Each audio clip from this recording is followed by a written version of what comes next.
Well, good evening. Welcome back to VP4TV. We're back for Friday night 9-ball. Last count we had 12 in. We were 4 short of a full house. It may well still be the same. We'll have a quick look, quick refresh. Yep, we're going to be 4 short by the look of it. We have Bankster, Chimpy, Fast Eddie, Keezer, Larry, Stubbs in it this week. Semi-Pro, Spectre Don, Spud Boy, Stefan, Travelling TT, and VP Monster. And that looks as if that's, well, there's still another probably 3.5 minutes to go. I've got an itchy nose. Which means it should be over all the quicker. Well, the news is, and I'll just do the banners, that we have the 2 new Virtual World Championship tournaments are now up and running. Sign-ups are open. You have the Black Ball World Championship starting on October the 20th, and then a week later you have the 3-cushion World Championship starting. So if we look at the Black Ball one, there's already a few in. I think it's what was the maximum? 32. And if we look, we've got Charlie Bravo, Cobra, Linus, Little Wolf, Popman, Stubb, and Semi-Pro are in that one. So still plenty of time for people to get in. And of course, we have the 3-cushion Virtual World Championships, maximum 32 for it. It won't get 32, I can guarantee that. But we have Albinario, Cobra, and Stubb, and Tam, or Tornado Tam as he was known. They're already signed up, so there's already 4 in, so at least there is a tournament there. And it is race to 20 in the winner's side. I never said what it was in the black ball, I forgot to look. Race to 15 on the one loss side, and the final is a race to 40, which will take a while, I can guarantee that. Back to the black ball one.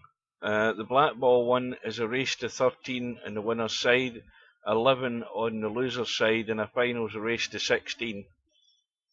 And of course that's on the UK pub table, or the UK version of the bar table, 7-foot table, and totally different physics from whatever those guys are used to playing on. The bar table is completely different. I've got a message here from someone.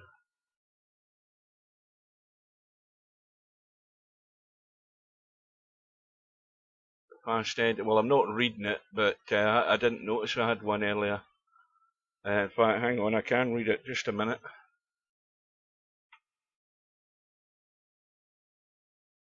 Let me have a read at this.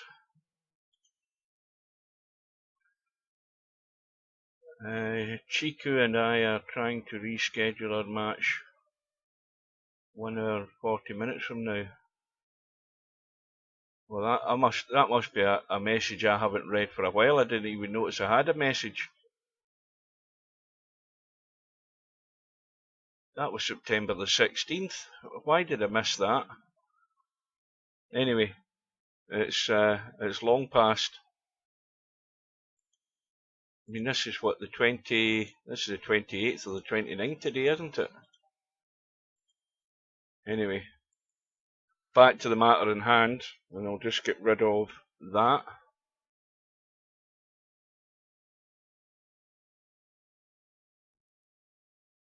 One final check to see how many's in this. I think it'll still be 12. Yep, that looks as if that is going to be it. So 4 seats available. No more people in. That's how it's going to be. So it just means it should be over a bit quicker tonight, and I can get to bed a bit quicker.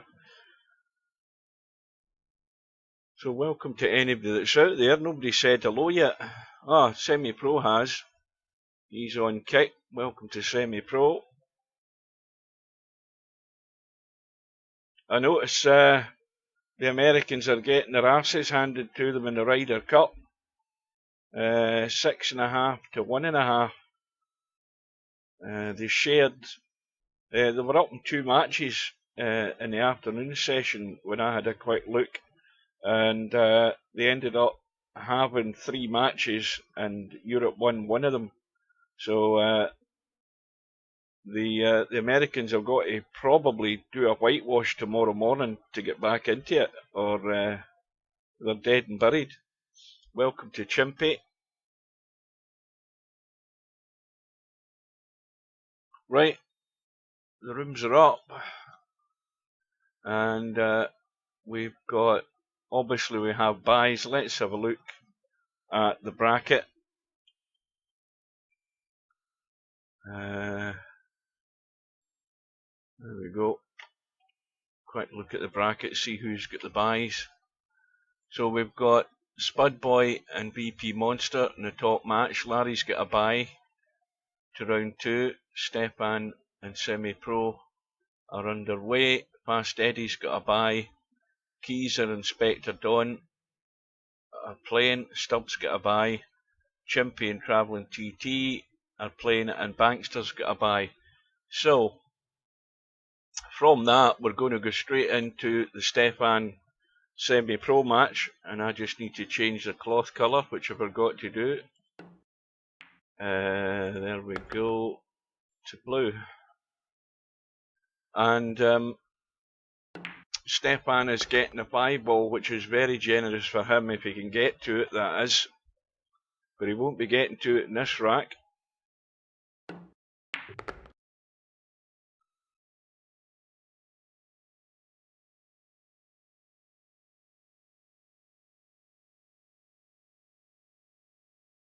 Let's check my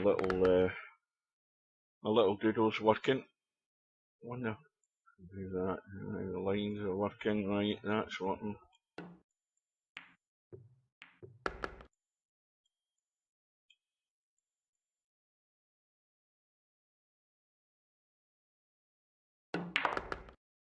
And this is against the break. Stefan won the lag, obviously. Semi-Pros got 1 on the board already.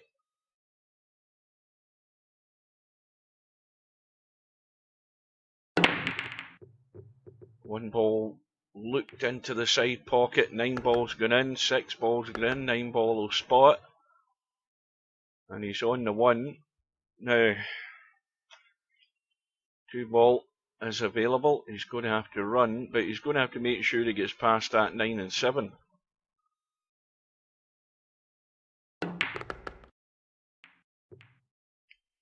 Well, he didn't get past it, but he's come into the middle of the table, and the 3 ball's still live.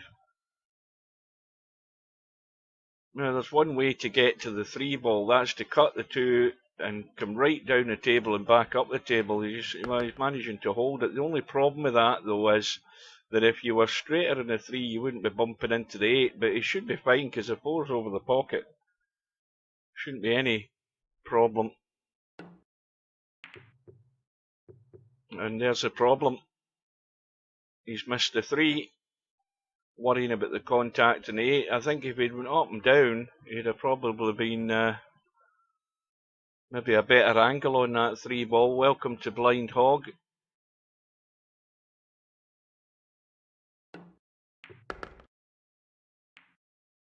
So of course, whenever Semi-Pro makes a mistake like that and there's only 3 balls for Stefan to pot, it makes his life a lot easier.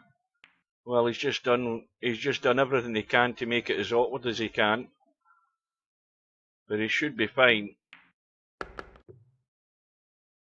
So the error from Semi-Pro gives Stefan the equaliser. Hopefully I'm coming through loud and clear.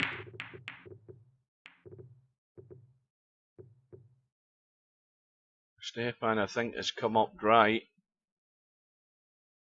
Now, 1 ball into the side, got to go forward, make sure you get past that 7 ball.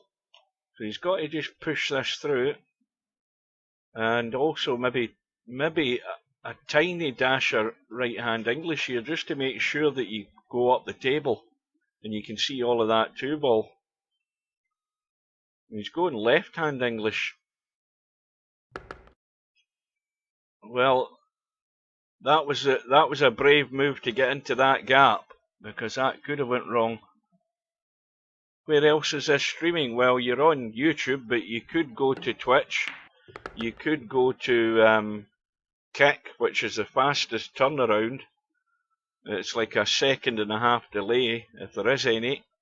You could also go on to Steam, and I'm live streaming on Steam, but there's like a 20-second delay on Steam. It's unbelievably long on Steam. So Semi-Pro did it the hard way there.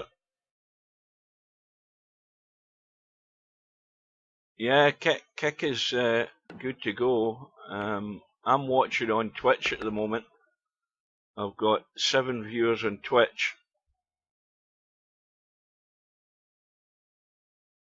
I don't know how many's on Kick, but the quality on Twitch and Kick is very well. The quality in all of them should be good. It's just the delay is longer on YouTube, and it's longest on Steam.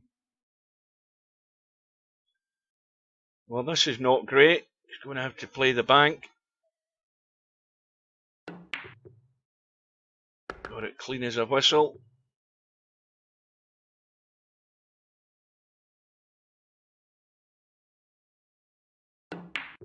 So Stefan's dry break is costing him this rack. I'll get a quick drink if I can find my bottle.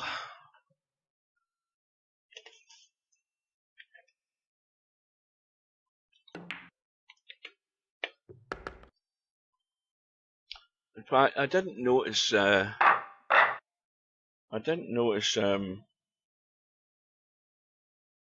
Yeah, Slim's not in tonight. He must be busy.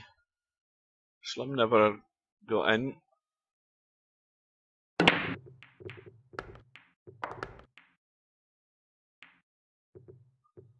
Yeah, because I put it on to subscribers only. So get subscribed so that you can join it later on. I need all the subscribers I can get on Kick. I've only got 20. That's why I put that on.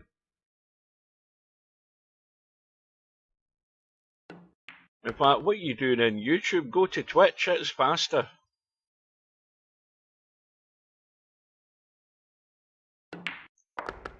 Well, there's the result through already. Keezer hasn't showed up. Spectre Dawn has been advanced after 10 minutes. Yeah, you're in Twitch now.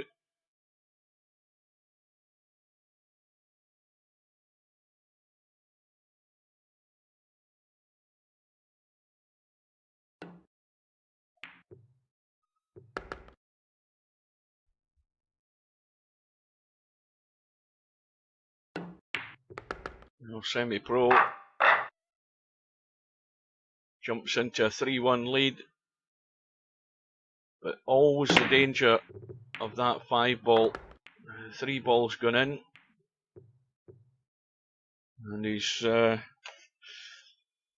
not great in the 1 ball. And the 1 ball won't bank, I don't think. That looks tight past the 6 to bank it. It could catch it. I mean, it's tight into the other side pocket with the cut. And he's got to watch the path of the cue ball, and that was well played. I think he checked it up big time there to hold the line.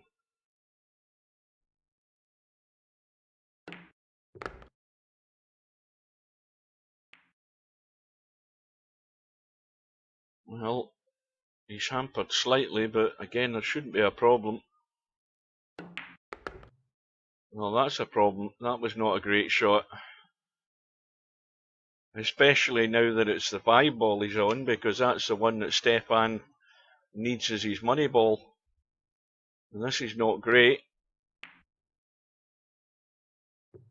Now it's gone in. And this is not great either. Going to have to get that cue ball out of there.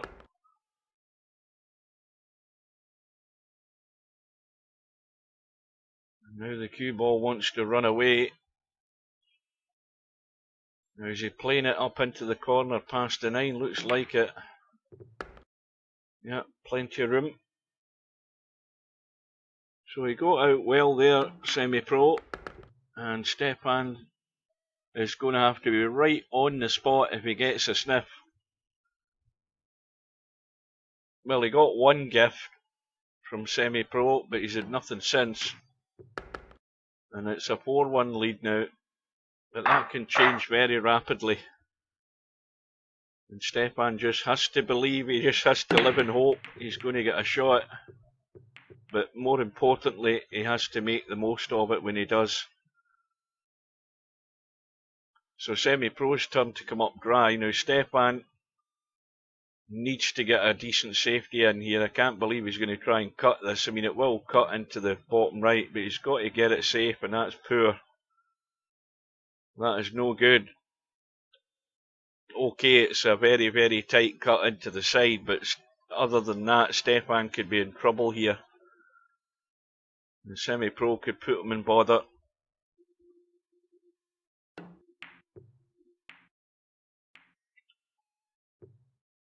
Well, he didn't get the cover. And it's an easy safety for Stepan, but I think if he's going to cut this into the 4, he's got to get a... I don't think he can get it, that's the problem. He's played the billiard on the 9, and the 9 has gone in. That was well done. Well spotted. And like I say, it can all change very quickly. But again, I think Stepan's come up dry. And that's not helping him. But look at where that 5 ball is. That 5 ball just waiting to be nudged in.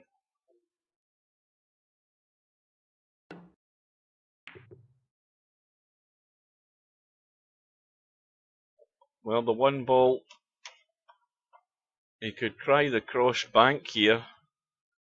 I think he would have to jack up to get the cue ball out the way, but he's going the other direction. And, well, it's really hampered semi-pro here. This is tough. This is horrible to be leaning down over this 5 ball.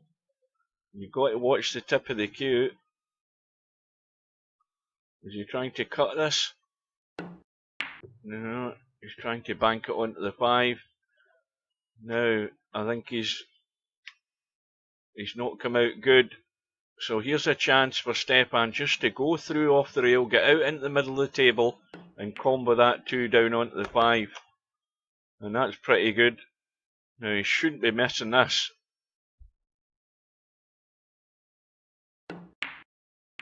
And would you believe it? Commentator's curse. I mean, it wasn't all that difficult, but Stepan's sort of got away with it. I mean, it's an easy jump to hit the 2.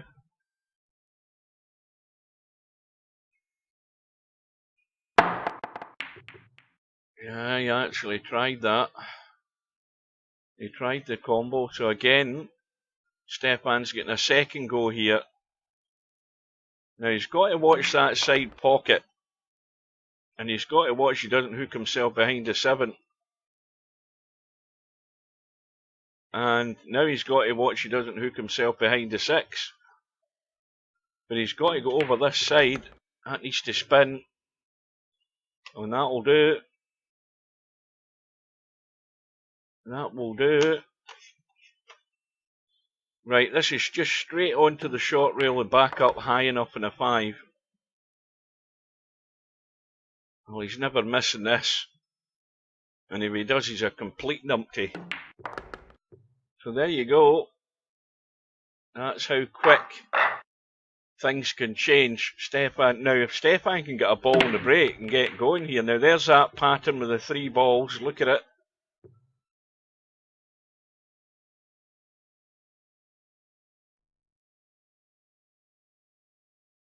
Was he ever a top 10 shooter here, Stefan?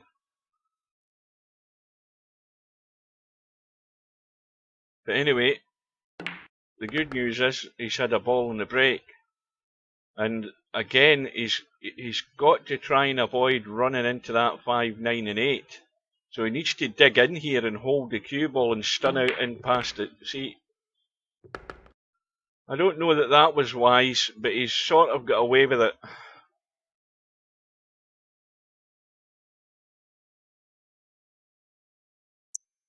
You can see the 3. The question is he trying to hold for this 4? Yes, he is. Well, again, it's not a difficult pot. You just dink this into the side, and you're on the 5. And you're back all square from 4-1 down. That's why the 5 ball is so dangerous when you're up against somebody that can pot a ball. Now, got a ball in the last break, got a ball this time as well.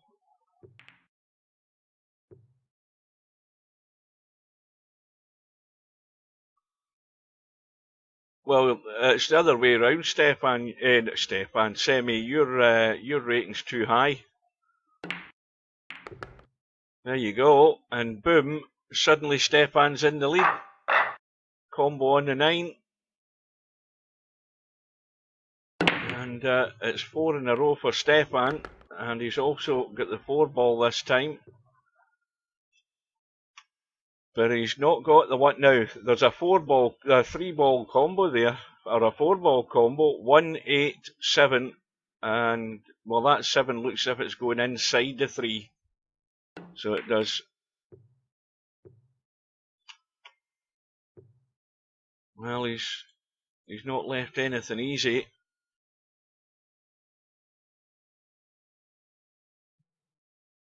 So the bank on the 1 ball is on, a very thin cut in the 1 ball is on. He's got the bank again crisp and clear.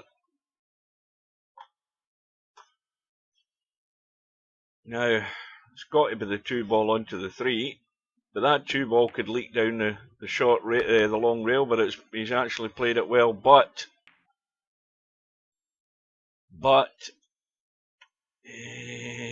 well, he's going to have to play a little masse here, a gentle masse. Got to jack up. Oh, he's actually played it very nicely. See, if you play it at the right speed, it gives the cue ball a chance to actually work with the spin, and he played that well. And a nice cut on the 5. Now, the 9 ball doesn't look as if it's nailed to the rail. Nope. So Semi-Pro is going to steady the ship here. Get back in level terms.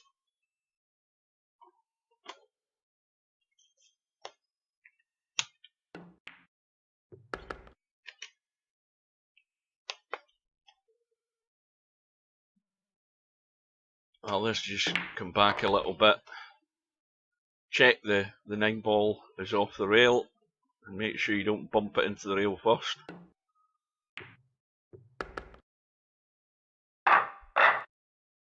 So 5 apiece, it's anybody's. And Semi looks dry. 1 ball on into the side. And, well, the only thing that Stefan has to make sure here is he doesn't run down and bump into the 4. He's got to do everything to avoid that. Fast Eddie, I just went into my profile there when I had started the stream and noticed I had 1 new message. That shows you the last time I checked my profile, because the date in the message was the 16th about you changing the time of your match with Chiku.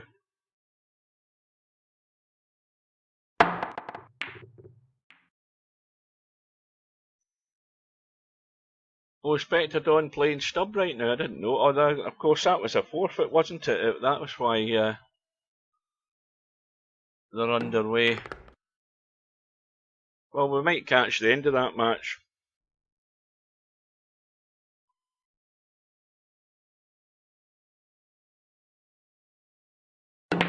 Oh, that's you're somebody that knows things about computers fast, Eddie, aren't you? I need to ask you a question. Is BitLocker something that you install on your computer, or is it something that comes with Windows?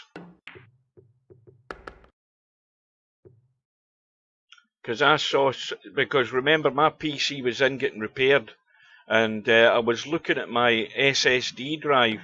It's only a 500 gig. It's, you know, it was one of the first ones that they put in the PCs, and I noticed that my SSD drive has been filling up.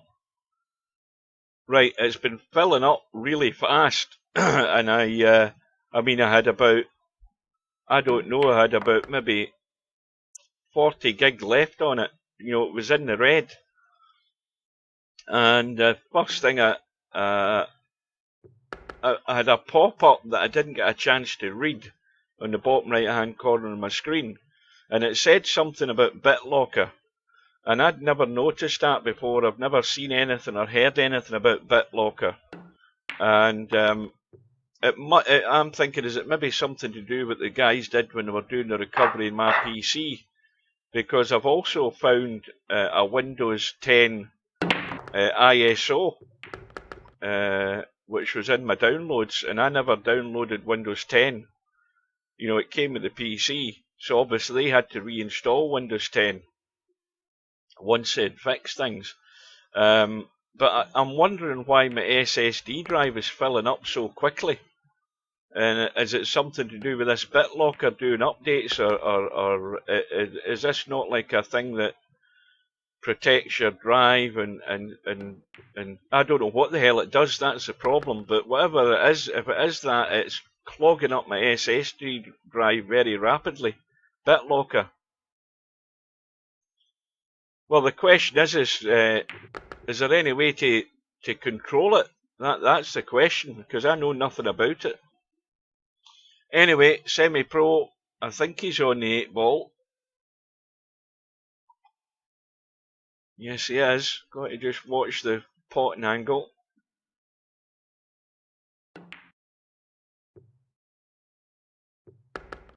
Yeah, it is something to do with encryption, right? So, but there's, I mean, there's no way that my SSD drive should be filling up so quickly. I don't know what it is that's doing it. And I've had a look at the contents of my SSD drive. I mean, obviously that's where Windows is installed originally anyway. But anyway, enough about that at the moment. I'll try and find out a bit more. Semi-Pro goes through 7 racks to 5. Yeah, I've got downloads to my D drive, which is the 2 terabyte hard drive that's in the PC. I've always done that.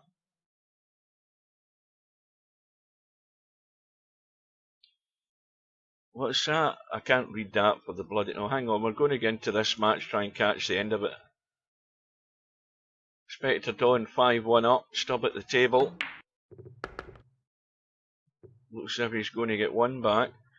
When dir stat will show you exactly what's using space. Is that like something you type in to the, what do you call it? What do you call that thing again? You have to do it in admin mode. Or is that a separate program? Oh dear. Well, that just shows you Stub needs the table time. Big boo-boo on the 9 ball there.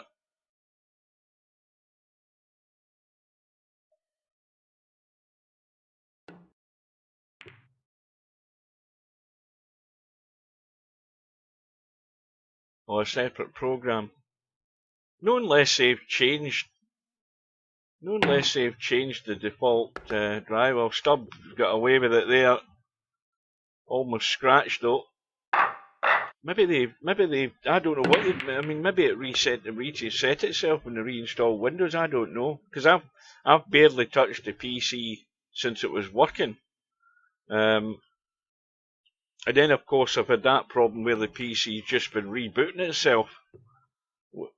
With no clue what's causing that. It's strange.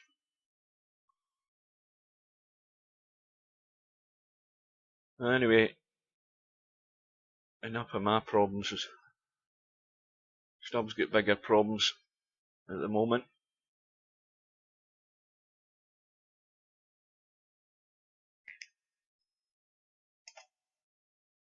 See, I'd never heard of BitLocker until this thing popped up. And of course that ISO file, that Windows file, the Windows 10 file, that'll be quite big, will it not? I would imagine it'll be quite big. I mean, I could delete that.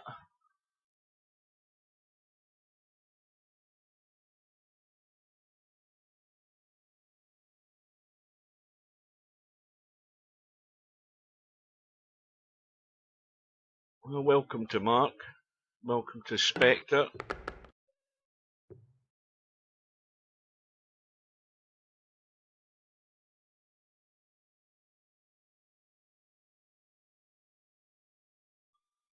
Well, Stubbs got to deliver now.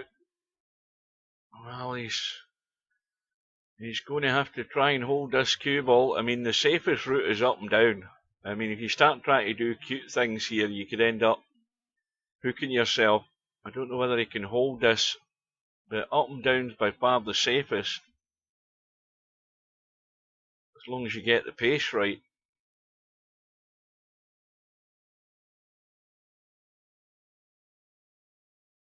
I think he's maybe checking this a wee bit just to make sure he stays over the right side of the table. I'm not sure what he's doing here. Yeah, he's got a tiny bit of right English on this, I think, to make sure he goes up and down. Oh, that's terrible. That's terrible. But he's got away with it. He didn't plan on that collision. Now he's got to get in behind the 8 ball, go 2 rails down onto this 6. Got to avoid the hit in the 8. And I wonder whether he's got enough room to avoid it. Yes, he has.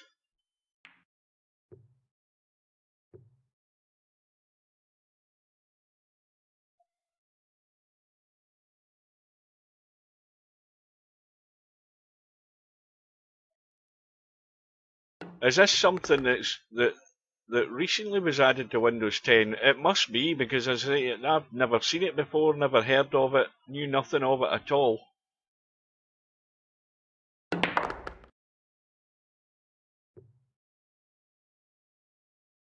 Is this something that came out as an add-on for Windows 10 or what? Came with Vista, did it? Christ, I never even knew I had it in Vista. That's a long while ago. Right, so Stubb back to within 2. Looks dry though.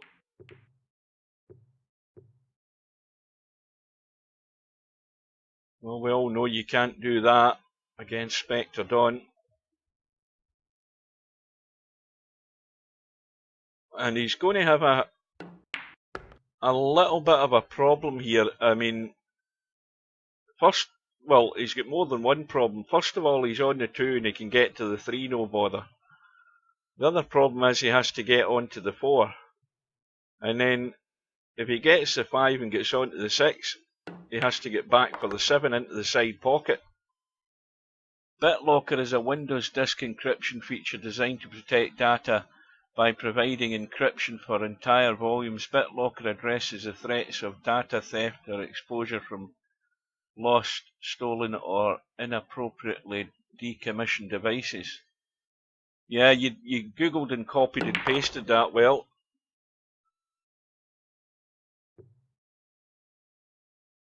Well, it's strange how I'd never heard of it.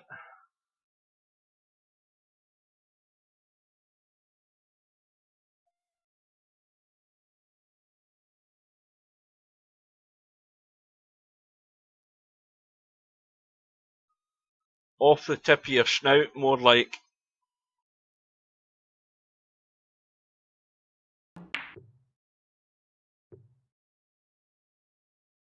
Now, Stubbs one of the best kickers in VP4, I'll tell you that now, and he's got a good chance of kicking this in. If he'd got that nailed to the 7, well, he hasn't hit the 4 at all. Well, I gave Stubb the big build up. That blew him out the water, but that 7 ball, he's lucky he didn't run into that, because the 7 ball is still awkward. That could be, it could be Stubbs' lifeline here. Let's have a look at that 7 ball. Well, if Spectre gets right over on this 6, he can draw back and leave the cut in the 7. He won't be able to do it like this, I don't think. I mean, it's... let's have a look. This is a bit dodgy looking that he'd be able to come back. We shouldn't find out. Trying to get a bump. Well, good luck with this.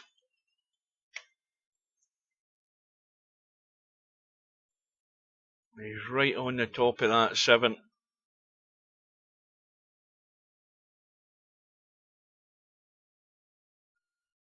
I knew the 7 ball was going to be a problem. Spectre Don's... Steve says these are easy, remember? I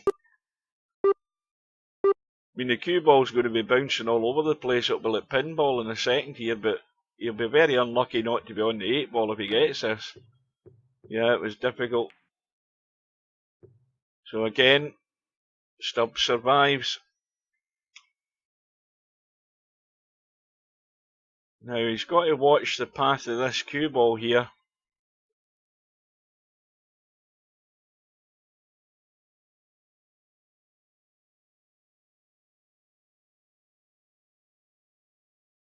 What's he trying to do here?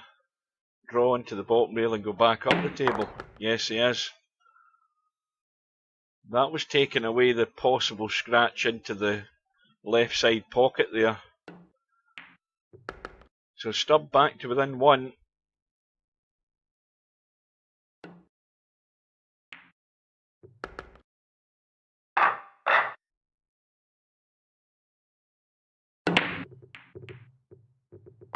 And he's got a ball. I think the 3 ball's gone.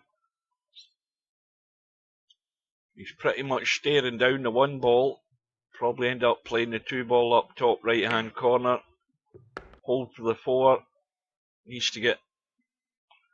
Well, I don't know whether he wants to leave the 5 into the top corner as well, the top right corner. Probably that's the simplest thing to do.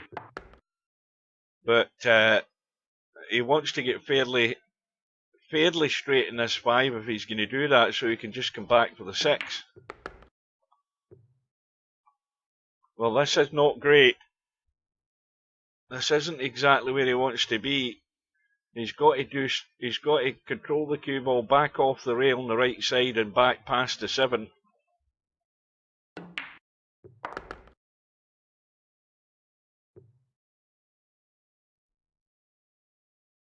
Oh, now he should be all square. And that was the other thing I forgot to mention. Scratch match, no handicap.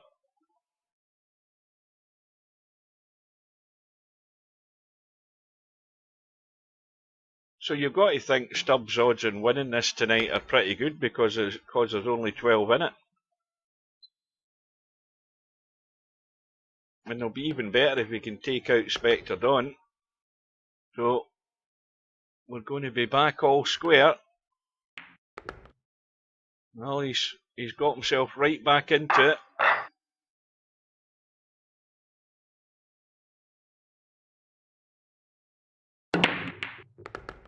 And he's got a ball.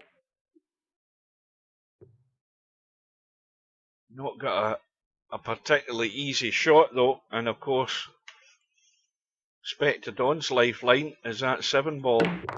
Now,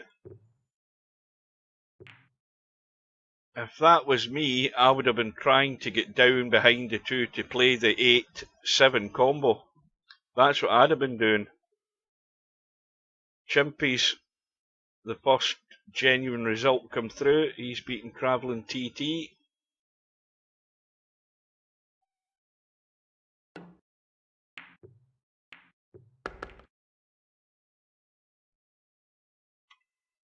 Well, looks as if Stubbs going to take the lead now.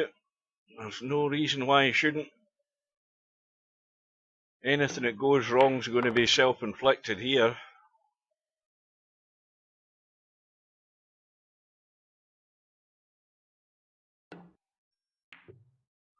Well, I've got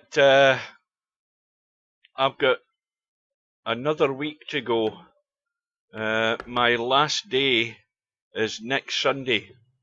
A week on Sunday is my last day, and then I've got a week off. So that should probably. I'm thinking it might catch the final of the. What the hell tournament is it that's on at the moment? I've totally forgotten. It's those other two tournaments that's upcoming that's confused me. Anyway, the straight pool. That's it. I may well be able to catch most of the remaining matches in that once I'm off next week. Not next week, but the week after. Well, good evening to Popman. Well, we're all here. We've got 9 on Twitch. However many we've got on YouTube. However many we've got in Kick.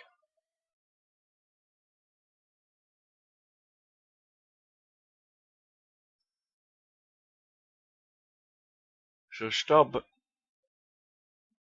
I never noticed there. I was looking at the chat. He must have come up dry.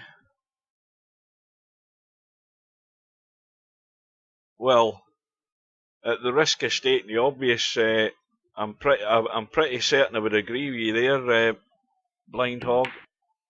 Yeah, I was in a 3-cushion room there earlier, Cobra. By the way, I was obviously playing myself. I got 9 points. I was 5-4 up on myself. And I got 9. I actually got a 2 in a row, which are a rarity. But I got 9 points, which there's another result through. VP Monster goes through against Spud Boy 7-5. But I got 9 points. Probably took me it felt like 20 minutes, going backward and forward. And it was definitely my cowboy skills that helped me there. But I did get a 2 in a row. And then I got a lot of them where I had no bloody clue where the ball was going. Or at least the ball didn't go where I thought it was going to go, put it that way. It's a bloody hard game. But I think the one thing, if I was going to give anybody a bit of advice, and not that I'm an expert on 3-cushion billiards to be giving advice, what I would say is look for the natural angle, and I think that's probably what you'd be doing, Cobra. Most sensible players would be doing that. Look for the natural angle if there's one there to be had, and then and try and work with that. It doesn't, it's not always the case that there's a natural angle there where you can just hit the ball plain ball, and then it's just how thick you hit the first object ball to get to the rails. But apart from that, the obvious thing is you get far better odds when a ball gets into the corners. You get much easier odds in getting a 3-rail to that. No, I'll not be in that. I know my limitations. I can't see edges of balls. You see how bad I can distinguish colours in this blue table. I mean, there's only 3 balls in 3-cushion, I'll grant you that. Well, here we go, hill.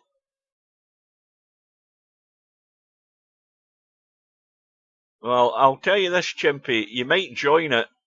In terms of you giggling while you're in it, I doubt that very much. Just ask Cobra. No, better still, ask Semi-Pro. He'll tell you whether he's giggling or not when he's in play. There's that pattern of the balls again, look at that. That's twice tonight so far. That should never happen. I meant to have a rant at Steve about that, and I forgot all about it. Somebody remind me or remind us when we're in the next stream, whenever that's going to be, which will probably be Sunday night. Oh, look at this. 9 ball right over the hole.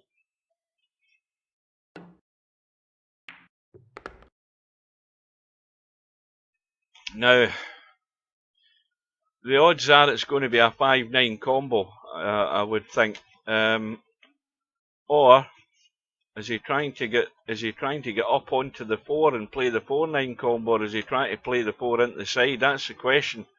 Now, Stubb should be using the head here. I mean, looking at how he is in the 3 ball, the worst thing that will happen is he could play the 4 ball into this corner here, but look at where the 5 ball is, then he has to travel. Well, he is going to do it. He is going to try and cut this or bank it. It's thin into the side. Got to watch the jaw. Oh, he'll kick himself if he misses this. And then he's got to remember the cue ball. He's got to remember where it's going. Unless he... Yeah, he's going to end up trying coming over here.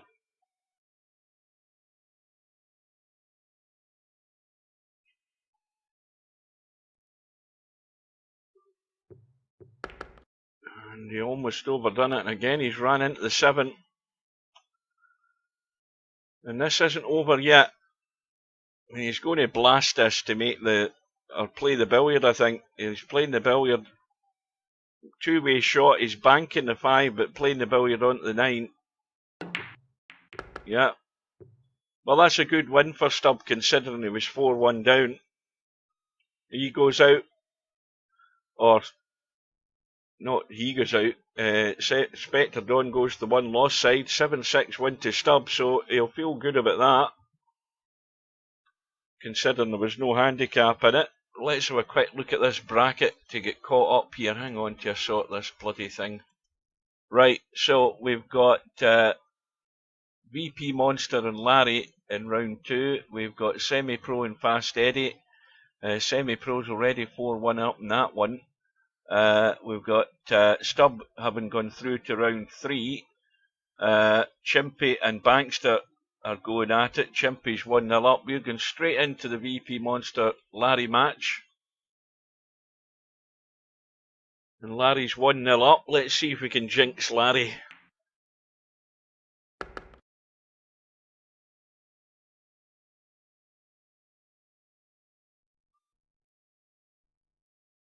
That's exactly what I agree with that, Mark. In fact, I'll tell you something. There shouldn't even be a refresh time thing. It should just be blank, and it should be 30 seconds.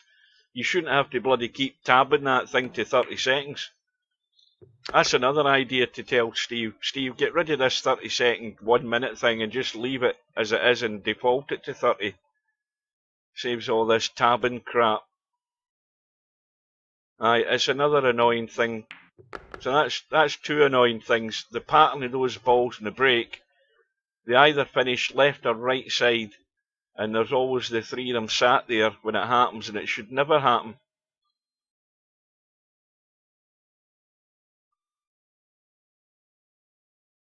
Well, this is not a gimme.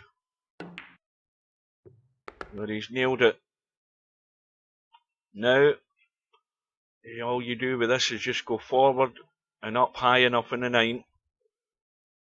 Nothing to it.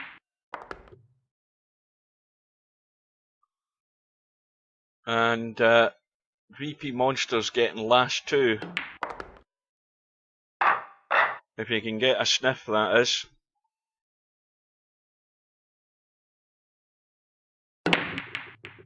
Right, 1 ball straight into the side pocket this time. Now the cue ball needs to keep running. In fact, the 5 ball's going to do him, I think. Let's have a look. Well, there's an easy safety. All you do is get a bit of right-hand English in the cue ball, cut that to the side rail, down onto the bottom rail, get the cue ball down here. That's an easy safety. In fact, you might get covered behind that 3 and 9 if you play it right. Got to miss the 8 ball, which he's done. In fact, I thought maybe he has got covered behind the 8. Well, He can certainly catch a bit of the 2 ball, but not an awful lot. I think he can get an edge of the 2. In fact, all you want to do is just hit an edge of the 2 and get back down the table.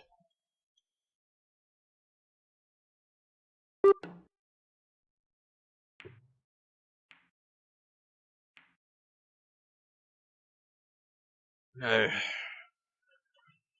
can Larry play the billiard onto the 7 and avoid? I don't think he can avoid a double kiss if he tried that. Yeah, he did try the billiard.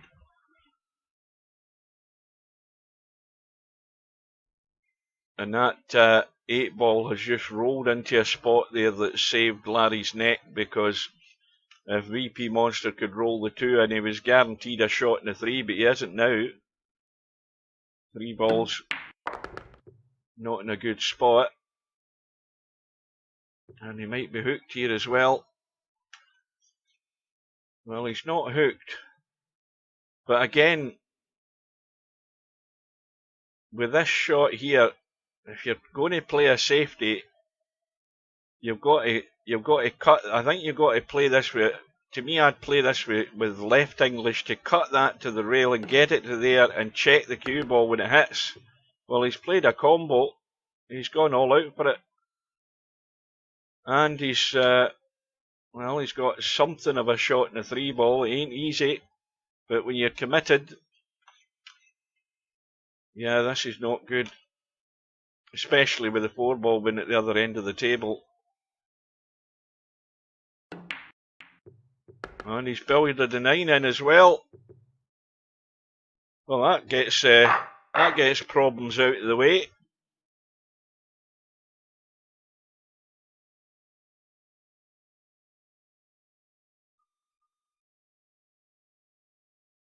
So, Monster off the mark. 4 ball has gone in, 1 ball has gone in, 2 balls in play, 3 ball is there. Or was it the 4 ball? And something's went in. What went in? Yeah, it was the 4 ball. Right, so got to get right out into the table on this 5 ball. You don't want to be leaving it short. Got to get right out like that. That's perfect.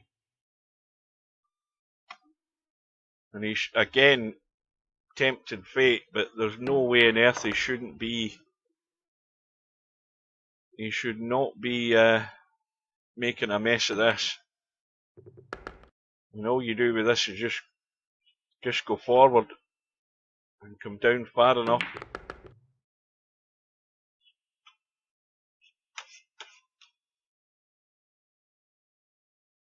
And this is, well, I would play this with, you know, a firm stun.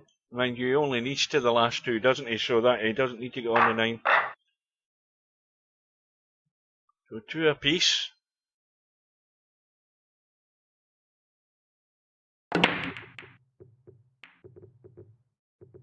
Eight ball goes in. He's not going to have anything good on the 1. I mean, he could have a go at it.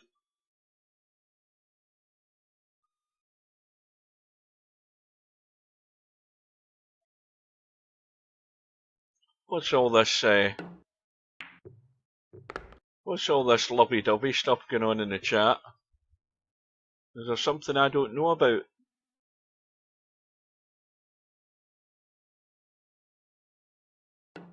In fact, the question I would ask is how does Blind Hog know that you've got sweet cheeks, Mark? Has he hooked himself here? He most certainly has. He's buried. Well, you know what my solution to this is. Just off the short rail and bang the hell out of this and hope.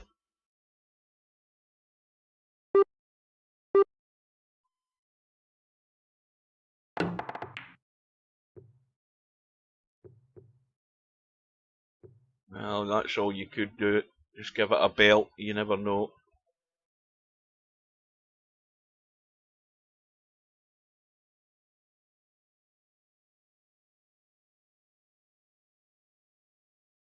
Yeah, I mean, I think I've had applesauce like once. Oh, I could certainly leave it rather than take it. Now horseradish, that's a different thing. I mean, it's an acquired taste. I love tartar sauce. I mean, fish with a good dollop of tartar sauce on it, lovely.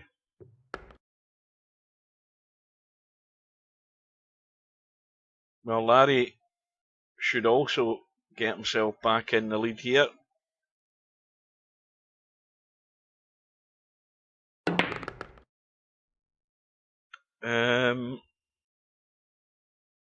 Oh, aye, the snooker will be on tonight. I turned the snooker on. I forgot it was on. I turned it on at 4 o'clock this afternoon and it had finished.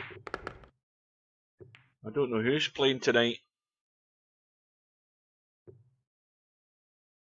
And they were still showing, I think it was table 1 on YouTube in the US Open.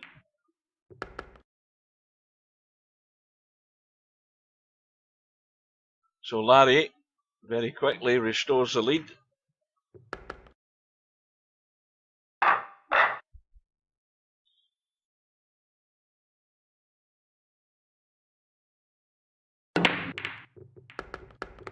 One ball into the side. I think 3 have gone in the break there.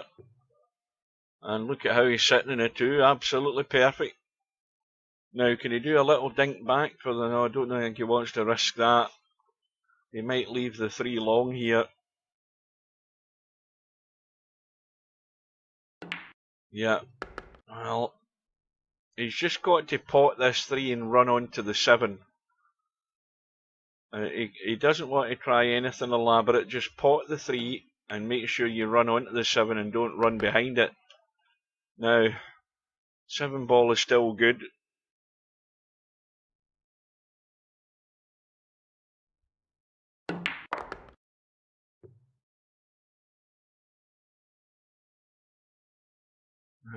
Let's have a look at that. Well, he's a bit straight in the 5. He's trying to stun the hell out of it just to get it as straight as he can on the 7. That'll work. So, quick response from Larry. It's 2 in a row for the 4-2 lead.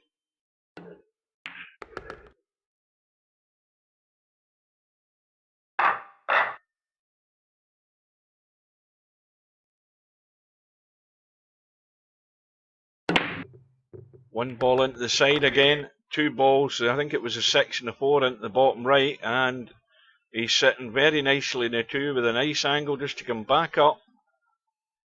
Up between the 3 and the 7 to get on that 3.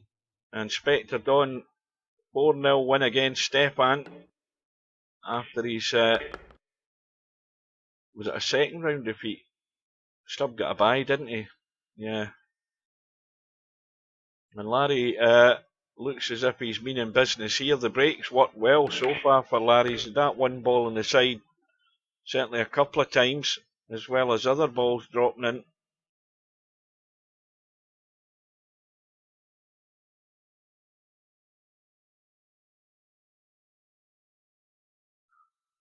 Well, that's one of Steve's favourite balls, extended from the side pocket, the 7 ball. Loads of room to get somewhere on it.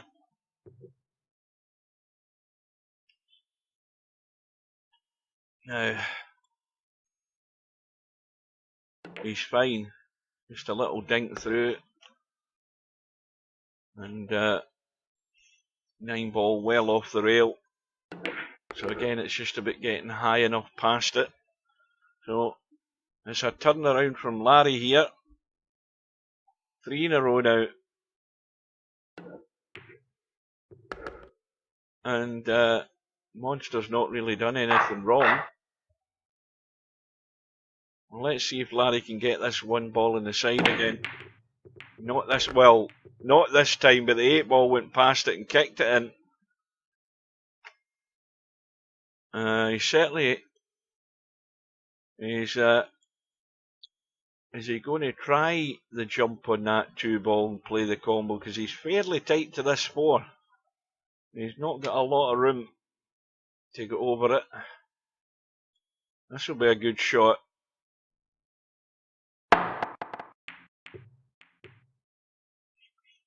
Well, it was tough. Now Monster's problem here is coming back off the 6 ball.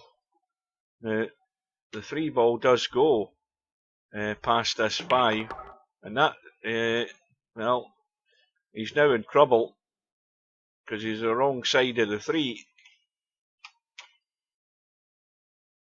Oh no, what happened there? Low ball not hit first.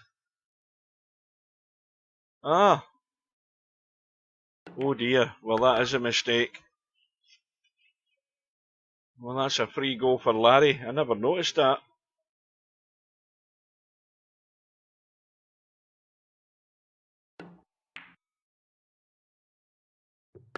Well, this is just a wee bit tricky.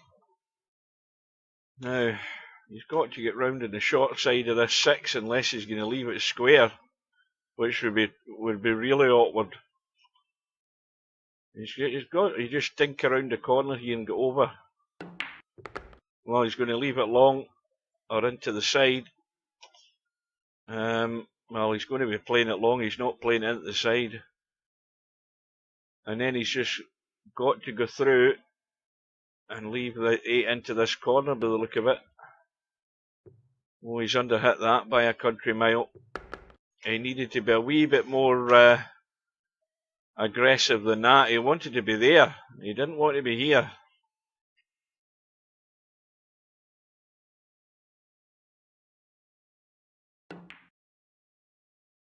Yeah, he's controlled that well. Just dug in the cue ball there just to hold it.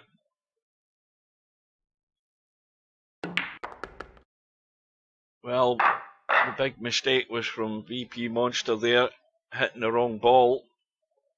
And Larry on the hill. Well, the 1 ball hasn't gone. Well, it has again. Again, it's got kicked in. Balls flying in all over the place. Andy's on the 2. Well, this match is over. That's the bad news for VP Monster. 7 balls hanging over the side pocket. And I can't see Larry mucking this up.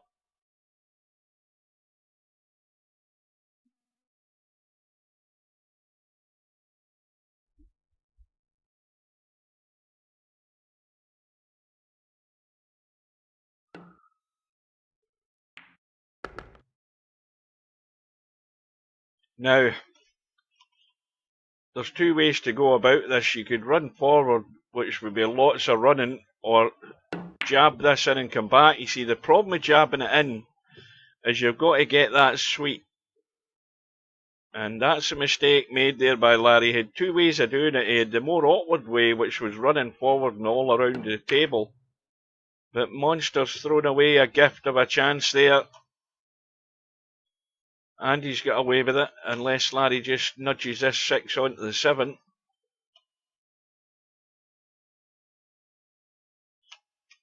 The 6 certainly isn't banking. Yeah, he tried a little billiard. When the 6 balls come out, well, Monster's going to have to play the combo. And that 7 ball's going to go along the short rail.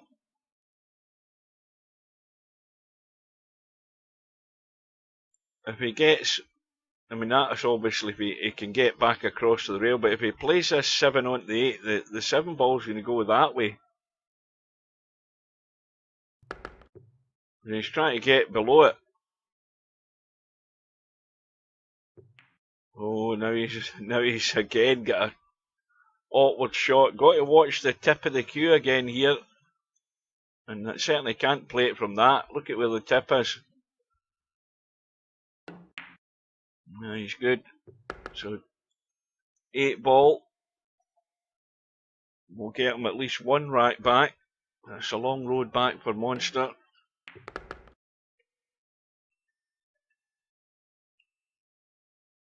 Now again, that shot there he just played, he let that cue ball roll. That could easily have rolled into the side pocket. You never know.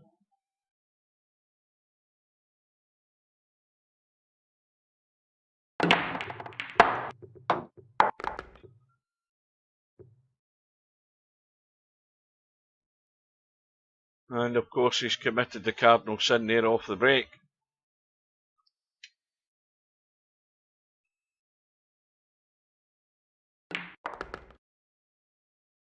Cue ball off the table. I don't know what other balls went off the table or whatever happened, but he's gifted probably this match to Larry. Now, has he got the angle in the 3? He's actually, I think, ramrod straight in the 3 ball. So, he could just go forward and leave the cut onto the 6.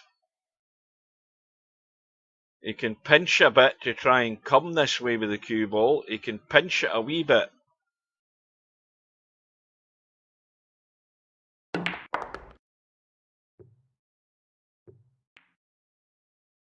Well, that's pretty good.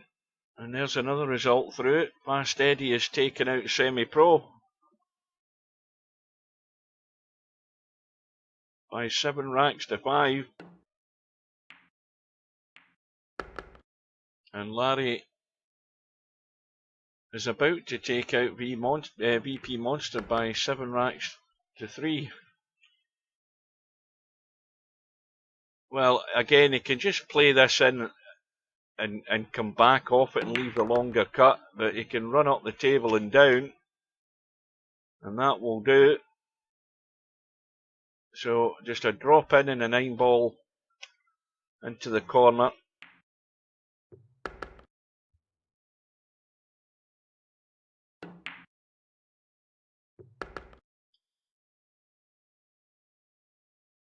So Larry goes through by 7-3. Again, we need a catch up here because we've had a number of results come through.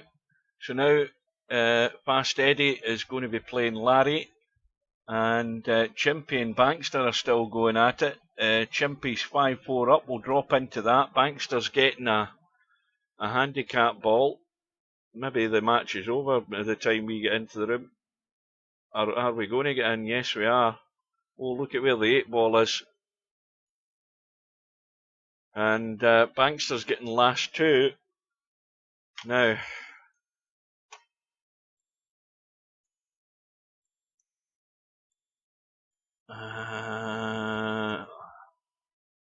I can't commit myself to say that 8 ball goes. That looks way too tight on the 9. It's hard to judge. It's even harder when you're stuck there, and especially when you do that. That was so difficult to get out of there and get anywhere reasonable on this 8 ball. But I'm not convinced it goes. I mean, well, at least he's hit it, but the cue ball's gone. So Bankster is going to get a gift here to get 1 back.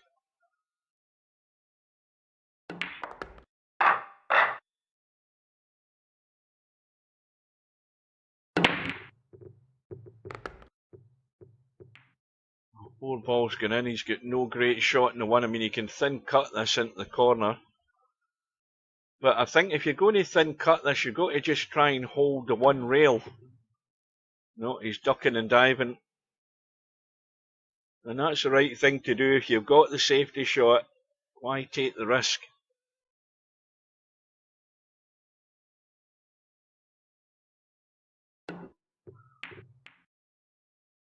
Well, I don't see you playing in the 9 ball league then semi-pro if you're going to rant on about the handicaps,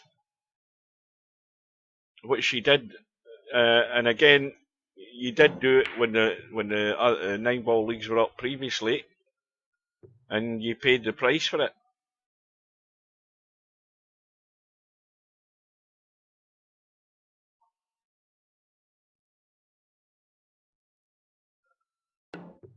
Yeah, I think he probably signed up because Stubb was in it tonight. He wants to have a go at his pal.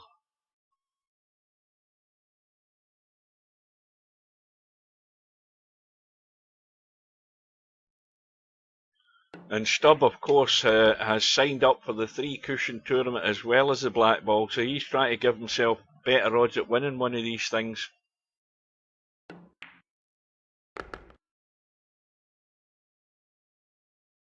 Yep, that's exactly what happened. All because you wanted to make sure my handicap was increased, and then you paid the price for it.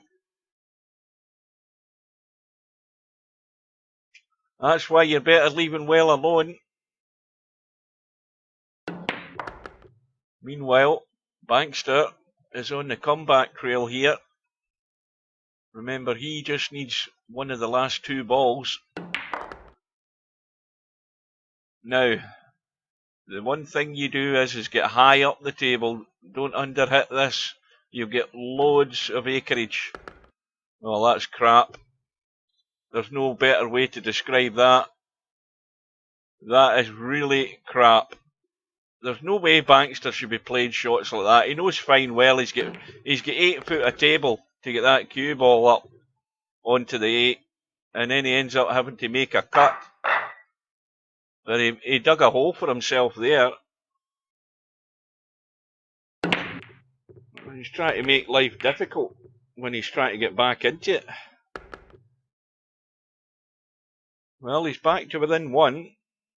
And the 1 ball and the 8 ball's gone. He's sitting good in the 2. 3 ball, everything's on. And it should be all square. It most certainly should be all square.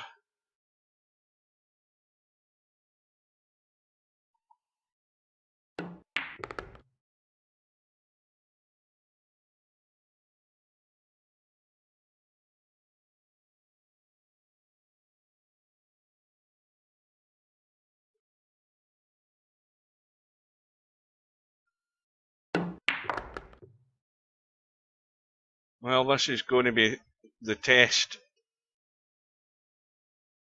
He's got to get into this cue ball really good here if he's coming back across to the right, but he's not doing that by the look of it, the way the tip of the cue is at the moment. Well, he is now, but he's got to get right into it. Got to watch the side pocket.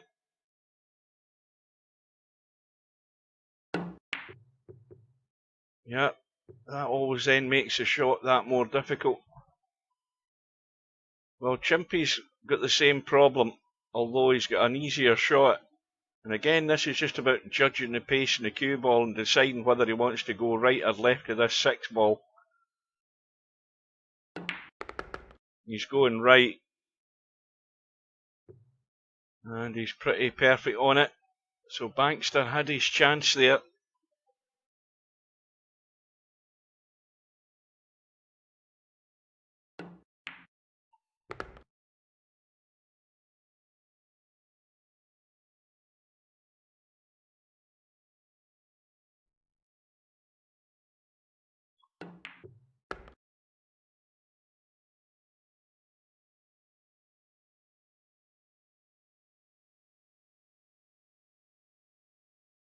Well, I'm a genuine 1900 player who was put up to 2100 and something.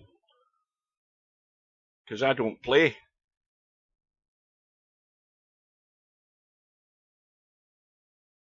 I don't play, I'm half blind. 1 ball into the side. And not a great shot left on the 2.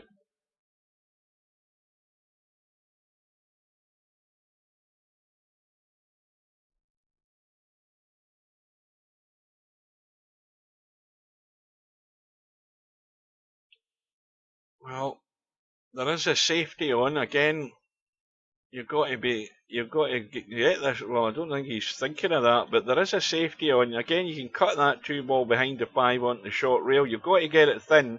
And then the trouble is you've got to miss the 9 ball if you're bringing a cue ball back down this direction. That is one option available. But it all hinges on the fact that you miss the 9 ball with the cue ball.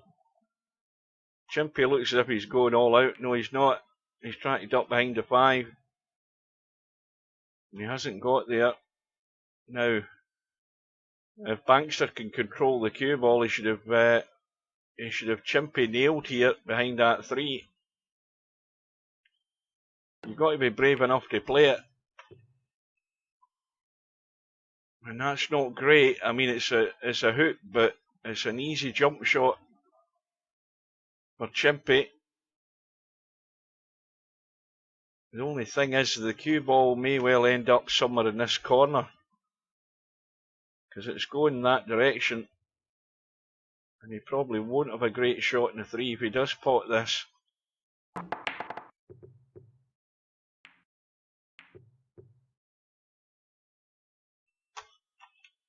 Well, I think he might settle for that. Nothing's easy. 5 balls blocking the 2.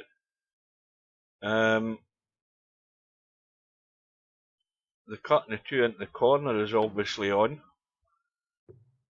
Now, how good is he going to be in the 3? Well, again, it's sort of finished no man's land.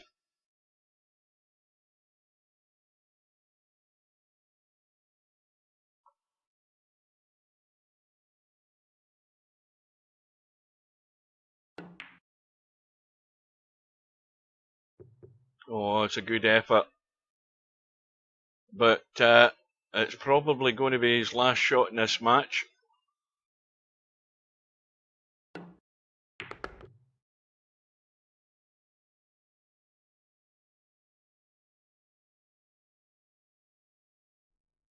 Where's an admin when you need them?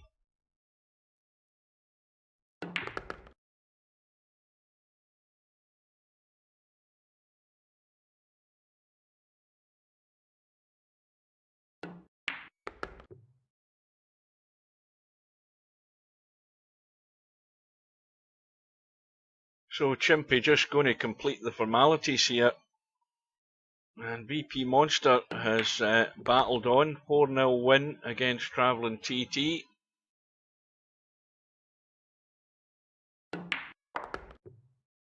Welcome to Patrick Swayze. Now, does anybody remember how Patrick Swayze died? Was it blood cancer he had or something? It was something like that. Somebody Google it. Because I don't know whether I've told you this one before, but I'm certainly had some sort of. It might have been a. I don't think it wasn't steroid abuse, was it? I thought it was something other than that.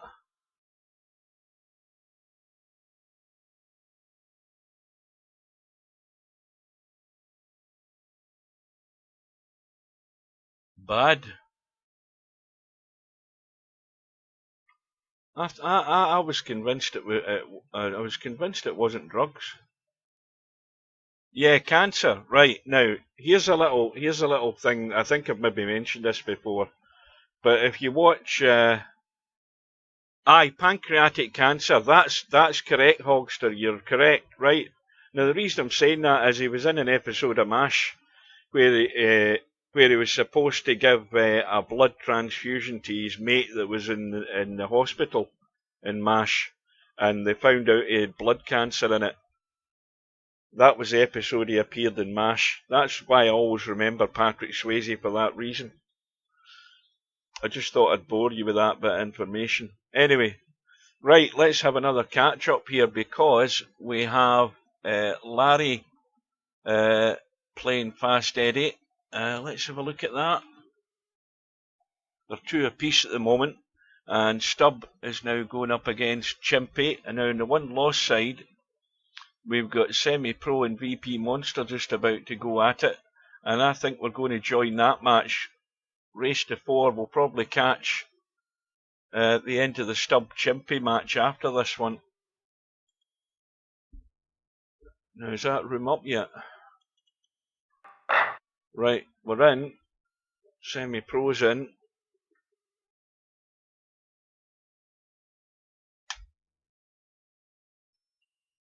Well, he'd have been quite young when he died. Yeah, he'd be lucky if he was in his 50s, I think. Maybe just into his 50s. And he's been going a few years now as well.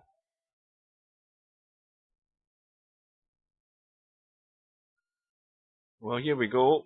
We've got Semi-Pro, who is nearest us. VP Monster on the far side. And VP Monster's getting a 6 ball. But, well, he's got a good start. He's won the lag.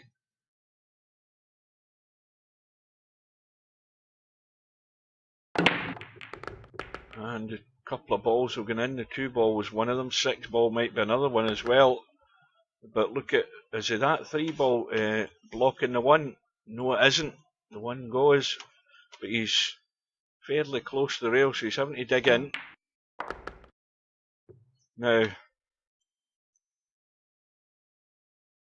well, now he's got to decide where he's going with this cue ball. If he's putting top right English on it, he's got to hit it. He's left it a bit short. You see, if it was another foot up the table, it's dead simple. Now he's having to hold the cue ball, and now he's running away from the 7. And that's why he's ended up missing the 6, because he's checked the cue ball up to come back across for the 7. Now he has to hope the 7 doesn't go.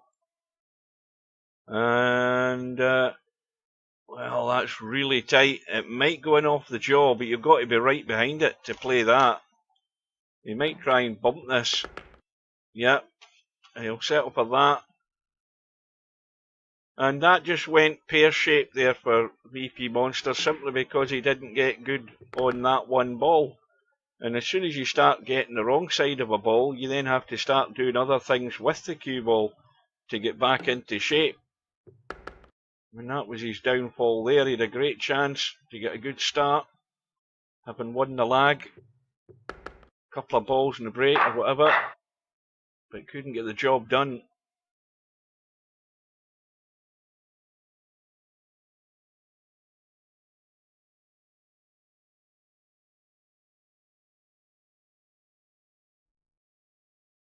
So semi-pro, breaking off in rack number 2.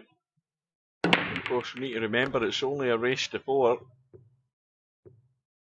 And that 2 ball may just have got, has it gone far enough past the pocket? Oh, it's really, really thin.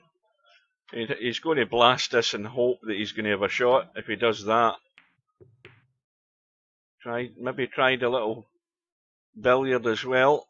Is there enough there to catch the edge of that? I think there is. Now the 6 ball needs to get out of the way. Oh, now the 3 ball is tight past that 8. Yep, too tight.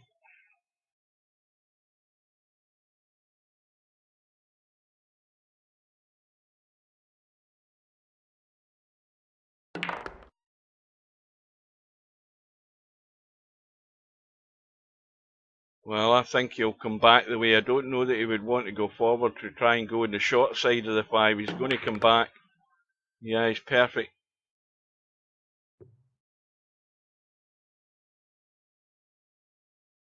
Well, this is just a little dink in and come off the rail for the 6 ball, but he needs to get some sort of angle to run across for that 7, and I think he should be good now. Yeah.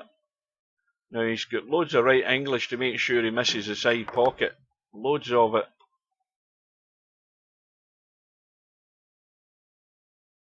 And then again, just come back the way. Back far enough though. Well, that's certainly making sure he's far enough. So it's going to be 2-0.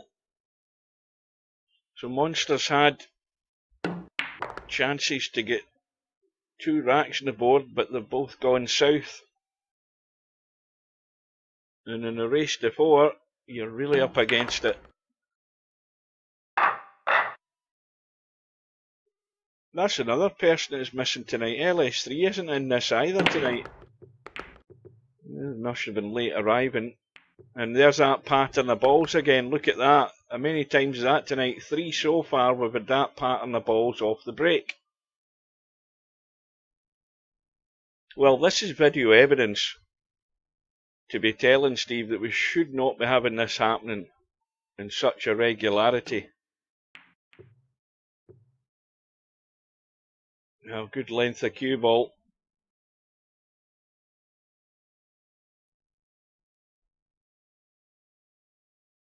Well, the thin cut in the 2 is on, and the chances are you're going to run into this 3 and 9.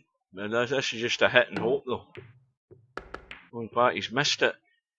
He's missed the hit. He might be sitting pretty good here. That's perfect. He couldn't have put the cue ball any better with his hand. Well, need to state the obvious, he must get out here. And he should do now, just a little dink in, roll the 6 in, and he's on the board.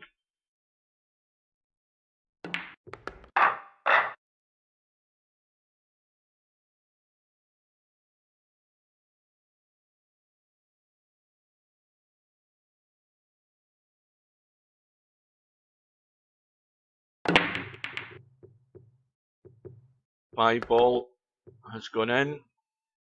One ball is in play now. The 2 ball just dinking past the 4. Well, he's got to. If he's going to just roll this in, he's got to make sure he's rolling off the 2. And he's stunning it a bit, and he hasn't got into it at all. Again, really poor. He should have rolled that forward, but I think he knew he was heading near the 2. He didn't want to land on top of the 2, but he's not really got into the cue ball hard enough. Maybe that was as hard as he could hit it, but it's a good recovery shot though. And again, the cue ball is heading over. Now, he's going very close to that 8 ball. And he's digging in to avoid it. Didn't go to the rail, went to the long rail on the side. Now he's good. And this should be all square.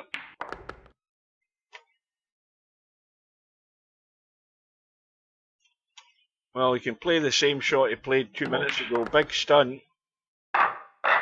Oh, what do you need? Oh, aye, 6 ball. I forgot about that. That's his money ball. So now it's anybody's. 6 ball has gone in, and that will come back up. Well, he's got a cut in the 1, and the 2 is very handy, as is the 3 up table. Loads of room to get on the 3. Well, he's played it in the side, so he must have been sitting a lot better on it than it looked from here.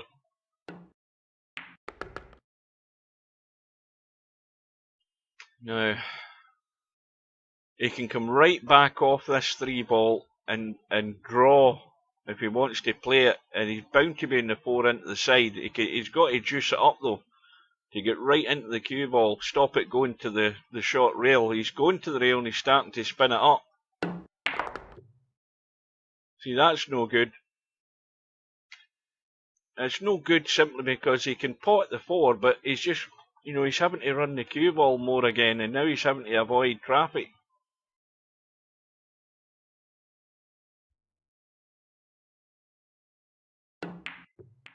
And that's why he's ended up missing the 4. I mean, why don't they listen to what the tactical genius is saying? You've got to give yourself better odds at getting out when the table's wide open like this.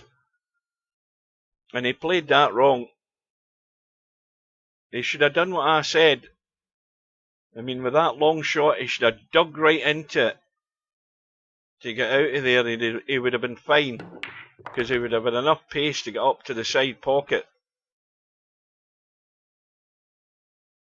So semi-pro gifted the opportunity to get to the hill. Yeah, we'll catch up with that in a minute. I don't think we'll be here a lot longer in this match.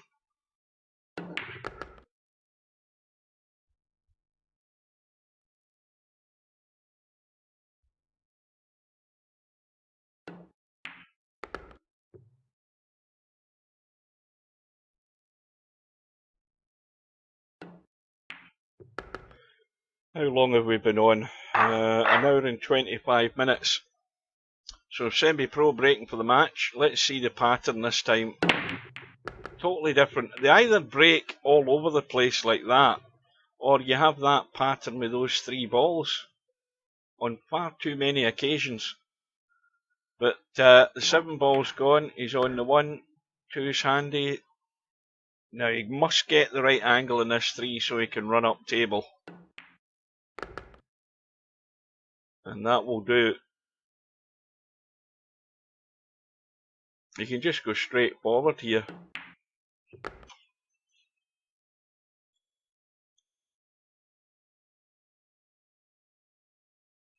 Well, that won't do because he's dead straight. So he's having to fizz the cue ball a bit. And that's the danger of doing that, because you end up doing that. So Monster, given the lifeline, that's all because he ended up dead straight in the 4. Had to draw back with the bottom left English to get the cue ball to get up the table, but you end up fizzing it up and you scratch the side.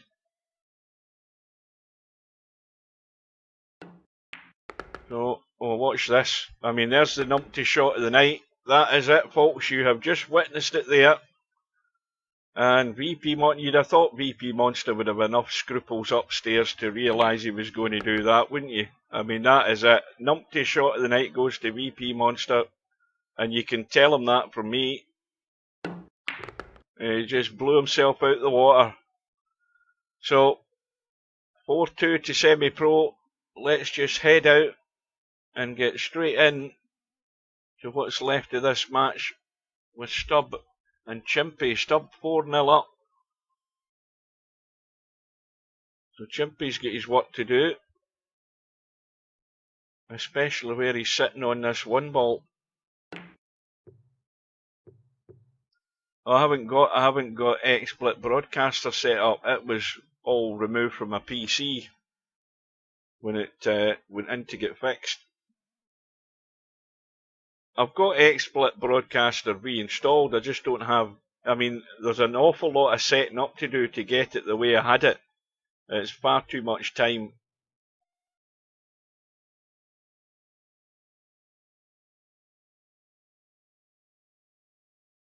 I'll stop using jump cue. And that was well played.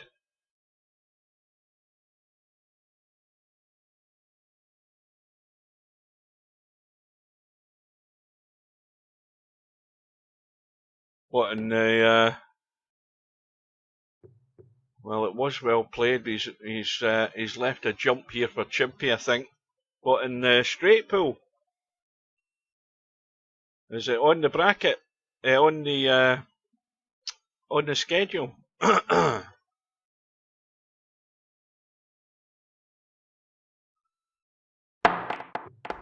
No. I have a PC that was. Watch the cue ball. I have a PC that was top of the range 6 years ago. The best graphics card in the market at the time, the GTX Titan, the Titan X it was, and it still got it. So it's just showing signs of wear and tear.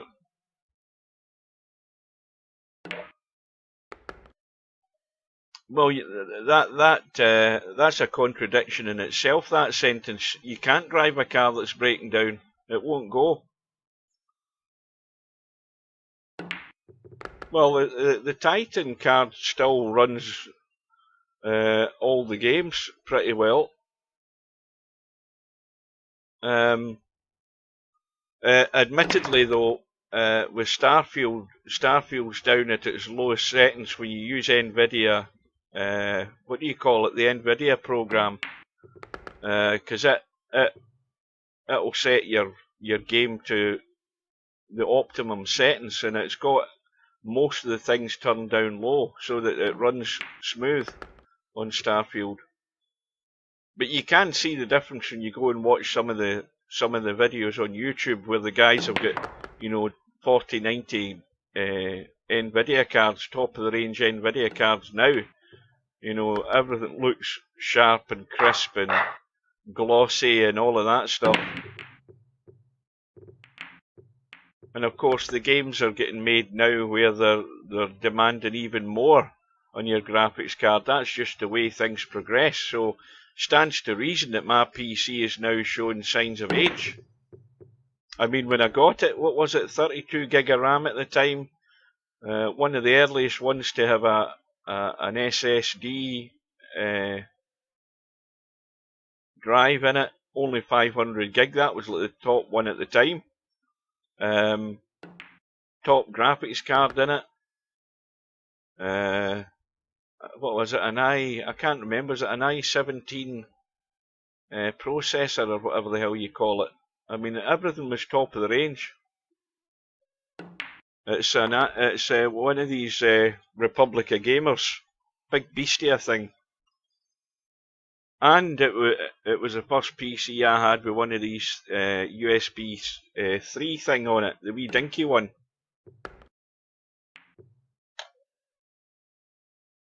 So all the spec on it was very good at the time. Problem is, if I want to get something as good as that now, it's going to cost £3 grand.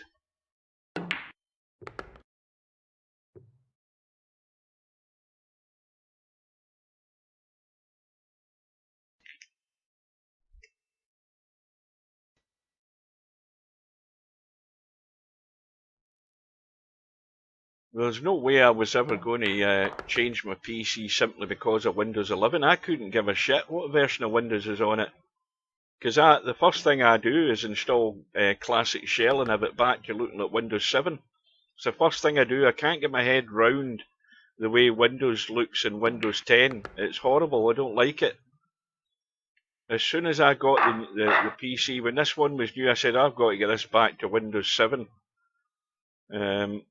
To see if I can get it looking like that, and discovered Classic Shell, downloaded it, boom, touch of a button, you're back to Windows 7 look. And then I know where I am, I can navigate myself around a lot easier.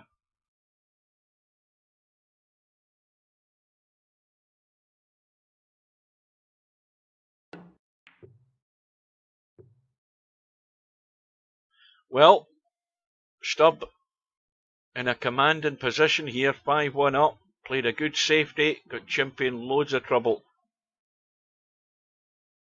Now he might be able to get to that one behind the 5.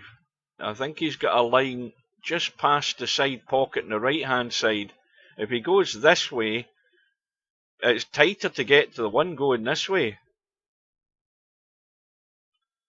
Is he trying to go 2 rails? He's going to go there. No, I think it'd have been far better going that way, because I think the line was there to get to the 1 that way, and it was a lot easier to hit the 1. So now Stub with ball in hand. Well, it's all about how good he is in the 2 as to whether he's going to have any decent shot in the 3.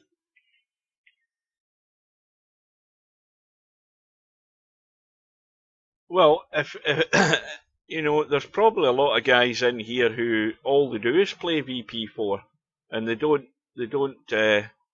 play any of the latest games or anything like that, because, you know, first of all, the games cost a bloody fortune.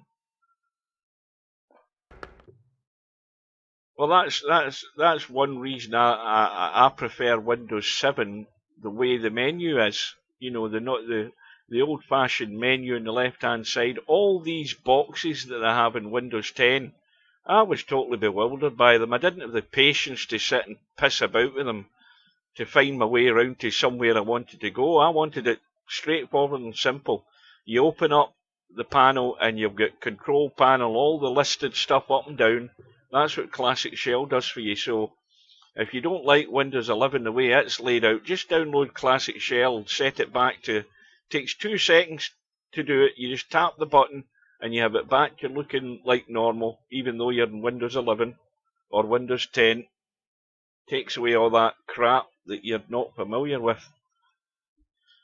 And Spudboy is taken out a bankster. Well, Stubbs got himself good in the 3, he's good in the 4, and he's going to be 6-1 up here in a minute.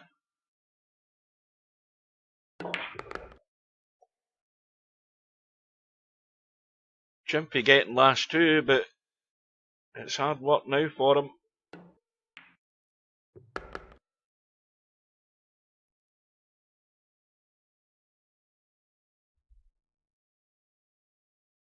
I'll be honest with you, I think all these new versions of Windows is just a big con. It's a big con.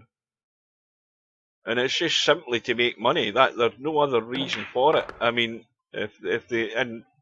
you know, you've always got updates for Windows, you know, for all the exploits that all the hackers find and all that stuff. But to keep bringing out versions of Windows every 2 or 3 years is just bullshit. It's just a money cow, that's all it is.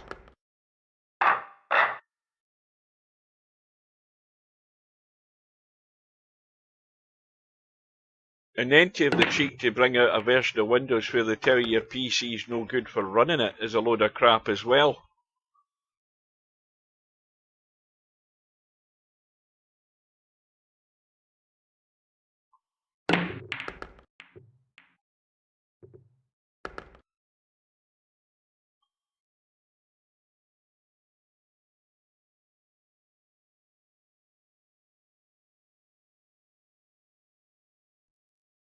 Oh, the yawning started. There we go, just after 8:30.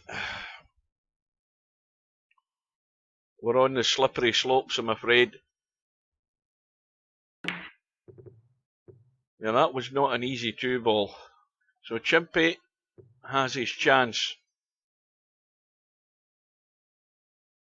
And I think he's pretty straight in this 2. Yep, he's fairly straight.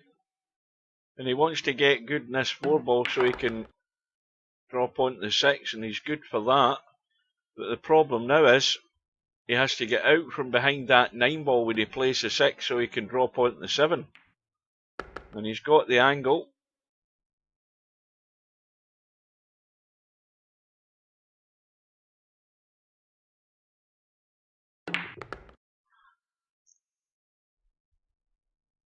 Well, can Chimpy pull it like a phoenix from the flames here?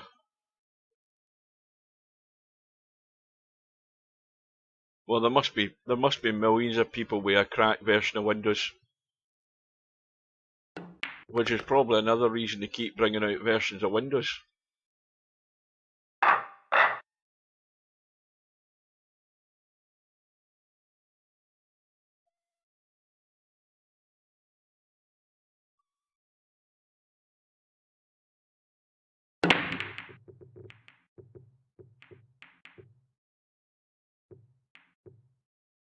What, you mean it automatically updates, you can't switch it off at all? I bet you there is. I bet if you go into YouTube, I bet there's a guy that tells you how to do it, semi-pro.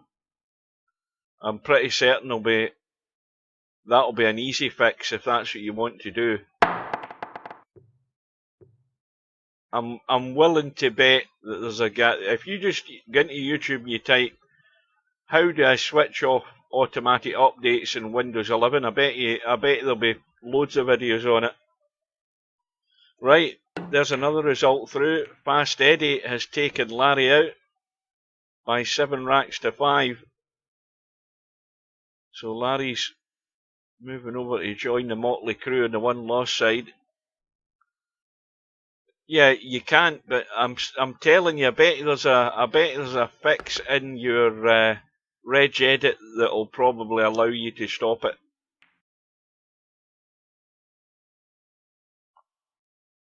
In fact, I'll put it another way. I'll be very surprised that there isn't a fix for it on YouTube. Go on YouTube it right now. Somebody do it, and I bet you there is. Well, I think Chimpy will be jumping this, and if he plays this at the right pace, he's guaranteed he's going to have a shot in the 4. Because the line the cue ball's taken's got to come over this side.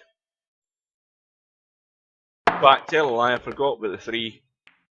But the same thing applies as long as he doesn't hook himself behind the 8, like this. I don't know whether he's going to scratch off the 9 here. Because the cue ball's going forward off this 3 ball. I've seen stranger things happen. Ah, he's got it full in the face.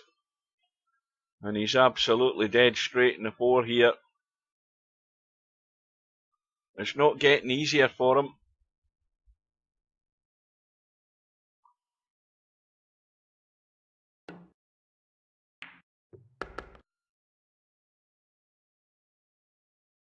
Nobody found it on YouTube yet. I'll do that tomorrow. I mean, there's plenty of PC geeks on YouTube will tell you how to do these things. No, I'm watching this shite.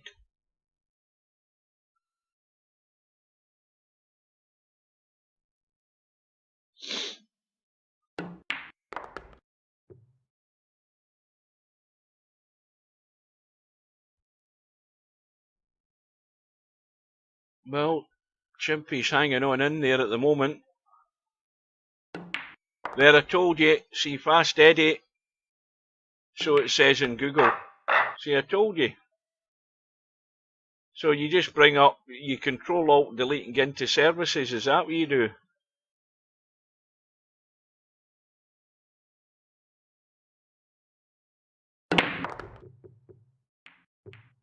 But there'll be a number of ways you'll probably be able to do it. I've got a. I'll tell you something that I found. I've got a Samsung phone, and I've downloaded a couple of games. You know, like a couple of these joined 3 together games. I've got Bejeweled Blitz on the phone, and I've got another dual game thing. And of course, because it's a free game, you're getting adverts in it. But I watched a couple of videos on YouTube, guys giving you tips for the Samsung Galaxy phones. And one of the tips he gave me, I did it, and now I don't get any adverts on the free games. You know how adverts pop up on these free games? I don't get any adverts now. Brilliant tip. I don't know what the hell it was, but I did what he said to do. Oh, it is a Regedit thing, isn't it? Services, MSCI, or something like that. But that then allows you to switch it off. No, Stubbs' internet connection is determined by what crap he's running. I was downloading a game today while I was in watching Petra playing semi-pro at 3 Cushion, and I sat there while it was downloading the game, and the 3 balls were static on the table. There were no queues. There was nothing happening because all of my resources were in downloading this game while I was in VP4, and that's why Stubb looks like he has a dodgy internet connection. He doesn't. He just pisses about and he's doing stuff while he's playing VP4. Plus the fact that it messes up the game, it distracts the other player, it annoys people when he's getting disconnected. It's all part of his tactics. Oh, the nerds find out all these things. I mean, nerds like Fast Eddie, that's the type of people we're talking about who know all of this inside information.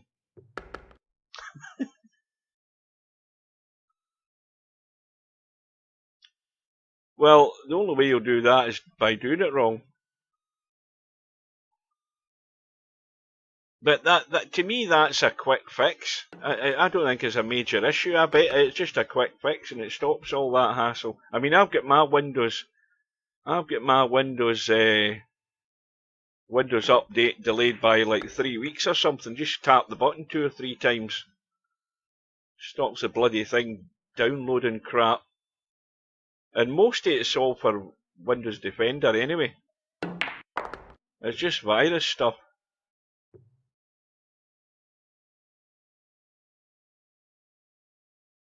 Well, Stubb is going to get there in the end. He's going to take Chimpy out 7 racks to 4. So Stubb is meaning business tonight so far. Right, so we need a catch up here. Well, that'll update in a second, won't it? I'll refresh it. Now I've got to... Oh, no, it doesn't. I thought it reset that. No, it doesn't. Right, so let's see where we are. We've got Fast Eddie lined up with Stubb for the hot seat match. On the one-loss side, we've got Semi-Pro now playing Chimpy. We've got Larry waiting on the winner of Spectre Dawn and Spud Boy, and that might not be too long because Spectre Dawn's 3-0 up. Spud Boy getting a reasonable enough handicap, but I think Spectre Dawn will get that job done fairly soon, I would imagine. So Semi-Pro and Chimpy going at it. And Fast Eddie and Stubb. Now, what do you want to do, guys? I'll give you the choice. Do you want to go in and watch the one lost side match, or go into the hot seat match straight away? I'll leave it up to you guys to make that choice while I sort out my headphone cable. Right. Or are you not bothered either way?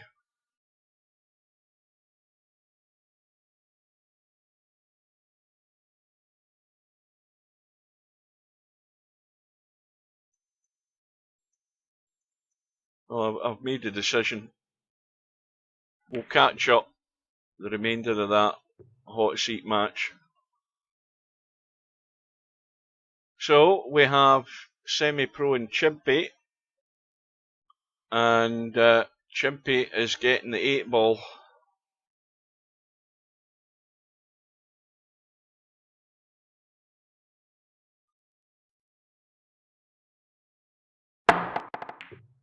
And now that Semi-Pro said that, let me just go to the thing. Hang on a minute. 2023. Go there. Go there. And just check schedule, and we can see that we've got that match confirmed. Chiku plays Semi-Pro in the one loss side on the Virtual World Straight Pool Championship tomorrow night at 7. I'll be there for that. Then we have the other one loss side match with Cobra and Fast Eddie on Sunday evening at 6 PM, all British summertime, of course, for the next couple of weeks. And then it'll go. Then the clocks will go to GMT. And then the final match is the winner's side match with MC Clarkey and Acero, and that will be Tuesday afternoon at 5 PM. Back to Friday night 9 ball. Reset this bloody timer thing again, and back to the match.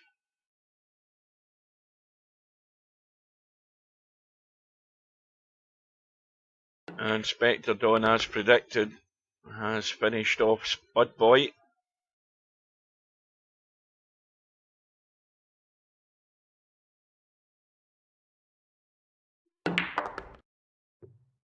Watch the cue ball, Semi-Pro. You're not going to do it again, are you?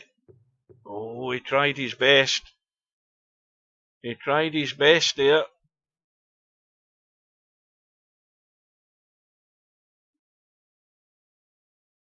I'll give it to Spud Boy. He's a glutton for punishment. Knocked out a Friday night 9 ball straight into the snooker. Best of 5.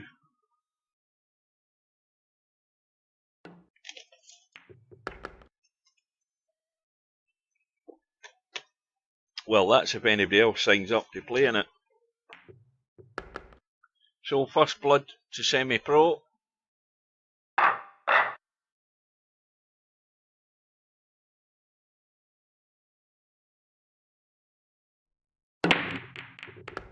One ball into the side. Well, that little kiss off the 7 balls helped Semi-Pro there, because he's sitting reasonably good on the 2, but as far as a pot goes. And he's going to have to work the cue ball a little bit here if he wants to get better on the 3, though. Yeah, it was tough, Spud Boy.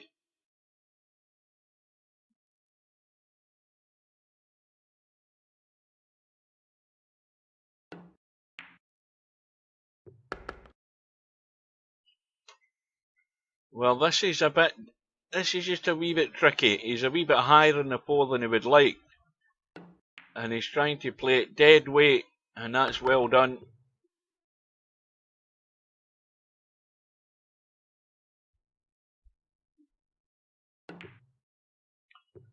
Oh, this is going awkward. This is going very awkward. I know what I'd be doing here. No prizes for guessing, but I'm cutting this. I'm cutting this with left English, sending the cue ball that way, that way, that way, and that way on the 7. That's what I'm doing.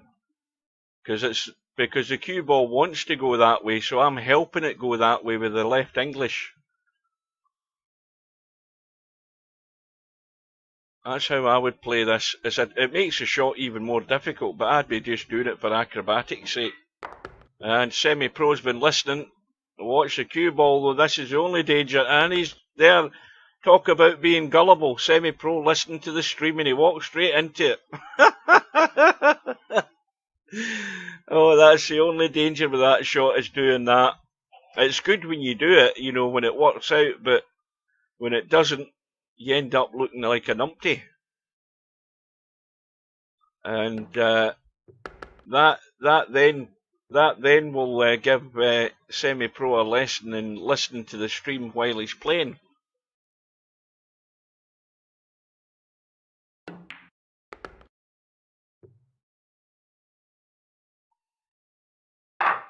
And so we're all square, one apiece. I like playing that shot that Semi-Pro played there, simply just to show off. You know, if it goes in and you get the, you know, that little bit inside English in the cue ball, and you let it fizz off the rail and you come down and you sit nice on the, whatever ball it was, the 7, and it just looks good. But there's a very high risk of you scratching in that corner. But anyway, Chimpy won't care. He's on the board. One ball has gone in. He's not really got a shot in the 2, though.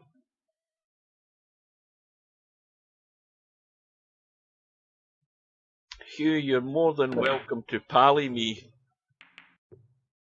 Admit it, Semi-Pro. You took the bait there by listening to the stream, and you walked into the trap that I set you up for. I'm glad I've got that in video evidence. I think I might make a. What time is it? That's like what, an hour and 50 minutes into the tour. If I remember that tomorrow, I'm going to make a clip of that and show it to everybody on how you pay the price.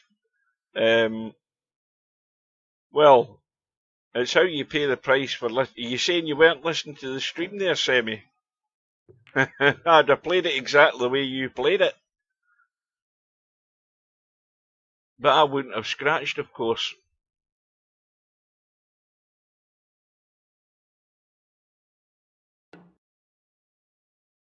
Well, we're going to get a wee bit of ducking and diving here. Oh, I think he's caught the 6 now. Has he caught it enough that there's a shot in the 3? Well, if there isn't, he's... Oh, that was not the best of shots. And he hasn't hit a rail. So Semi-Pro's falling apart here. That's what happens when you distract yourself and you start chatting to the commentator.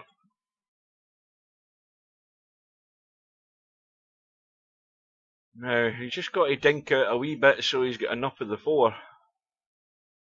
I don't know that he needs to try and break this up. If he just dinks out, he's trying to bump this and make it better. And he's made it worse.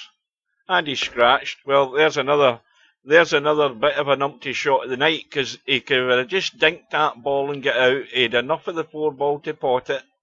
If he just dinked out parallel with the 6, and he went for the breakout and he scratched. So we'll get guys trying to take liberties here and make things better when they should have made do with what they had. And the Chimpy's going to pay the price this time because of it.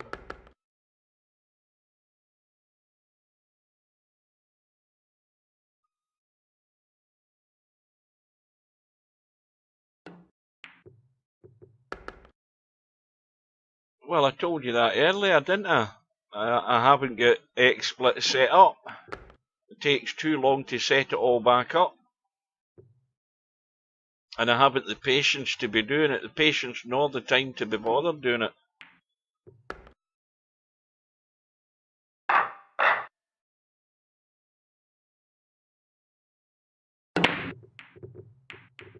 Eight ball into the right side pocket. He's not going to have any shot in the 1 though.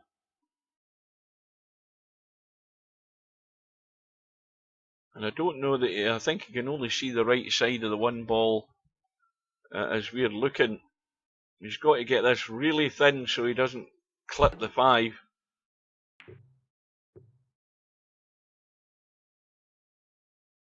Well, the 6 ball's a good stopper here to get good distance with this cue ball back up table. Just tuck that 1 ball onto the 6.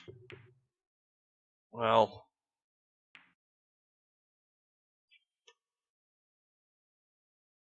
he's certainly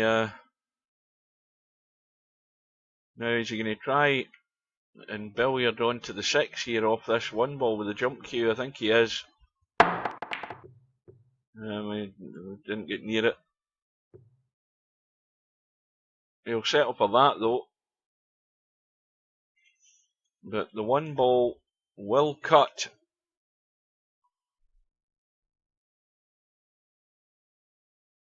But the 2 ball's not really got a pocket to go into down here. I mean, it's blocked off by the 6. That was a really, really difficult shot anyway. Well, he might get a second prize here. There we go. Well, that's why the 6 ball was there.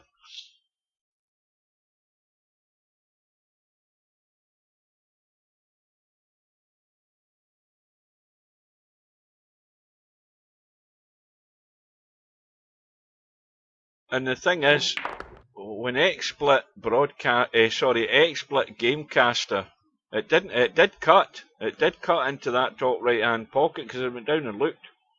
When XSplit Gamecaster changed to a more sort of OBS style, which was completely different from the XSplit Gamecaster I've got, when they did all that and it then went free, they decided to go their separate ways from XSplit Broadcaster, which is a sort of more sort of professional one.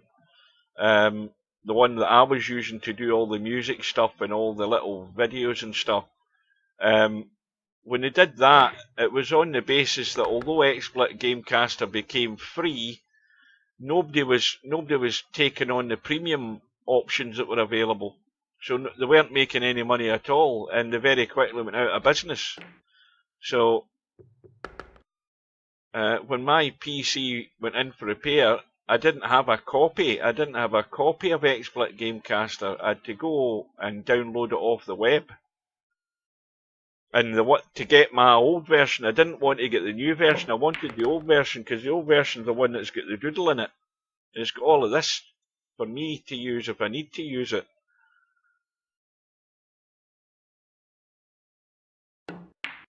And meanwhile, Chimpy is going to be back all square. And of course, he just needed that 8 ball.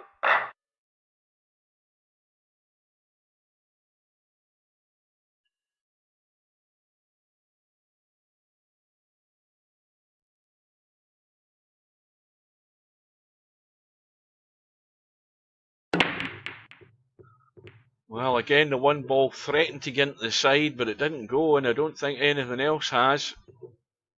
And Semi-Pro has a shot in the 1, just a draggy dink into the corner to hold the cue ball, I would think, for the 2 on the side. Nope, he's trying to get up top. Now, the thing with going up top is, let's have a look at what angle he's got. Yep, he's going to come down the short side of the 3 here. That's how he's going to end up. The angle wants to come this way with the cue ball. And he's got to control the pace in this because he could end up... Well, he got everything... He got everything wrong there. He's left himself short in the 3. And when you start applying that little bit of spin and tweaking the cue ball, you've got to watch the line of the pot. But he's got away with it because I don't know that Chimpy can... no, he certainly... Is he trying to thin this in? Yeah. Well, it might get off the 8. No, it won't. But Chimpy will do the same. He'll be happy with that. Little roll of the ball.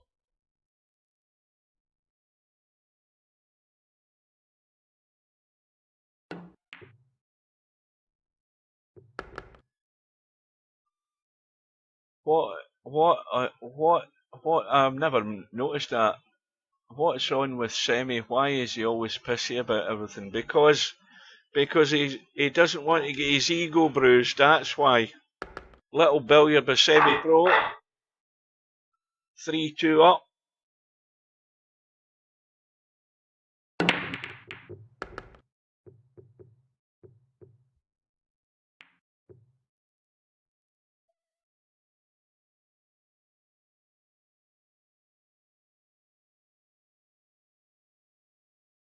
Well, he could have a crazy blast in the 9, couldn't he?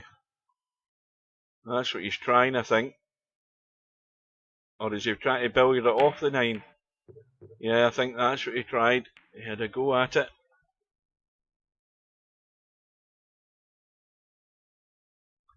Well, it's a lifeline for Chimpy to take this all the way. Oh, nowhere near that. And well, there is a path to get to this 3-ball, and the 3-ball goes past the 5. He thin cuts the 1, he's got to avoid the 7. Oh, he's going the other way. Oh, and that was very well played. Although he's a bit hampered, but again, he should be alright here. He's nothing to do with the cue ball. Now, well, it's a bit straight, and that 7-ball comes into play if he's going to come back to the rail and spin out.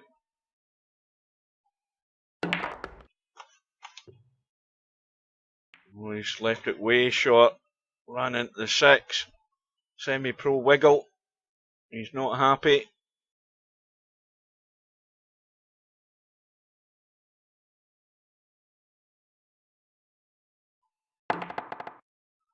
And he never got the jump, so here we go. Ball in hand for Chimpy to take it all the way. Just needing up to and including the 8-ball. Now where's this going to go wrong?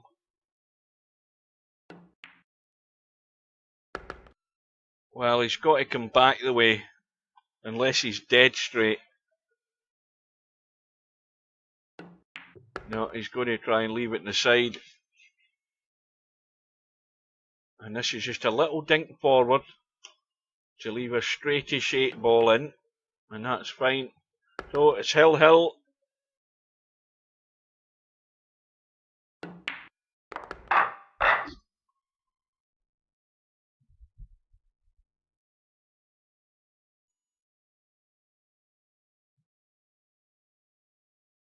Larry's 3-2 up. What? That's in the that's the one lost side, though, isn't it? Of course it is.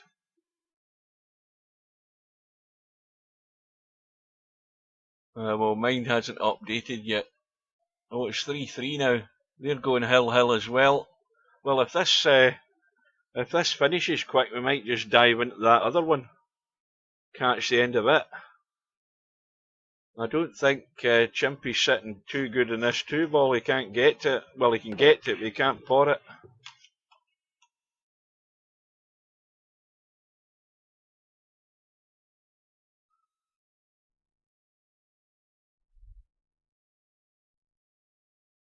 Well, this is awkward. Awkward from the point of view of where the 3-ball is and the pot itself. But you can... Well, that's well done. And the cue ball, has it travelled far enough? Well, he can blast it for a cut. No clue that he's going to have a shot in the 5. Got to get the pace in it to get it to the pocket. And he's going to have to pull off another one. It's not getting any easier.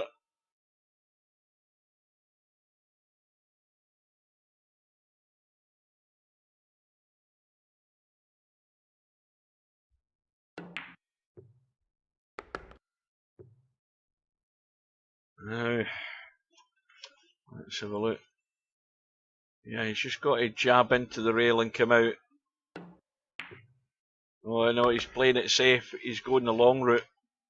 The only problem with going the long route is he's got more to do with the cue ball now.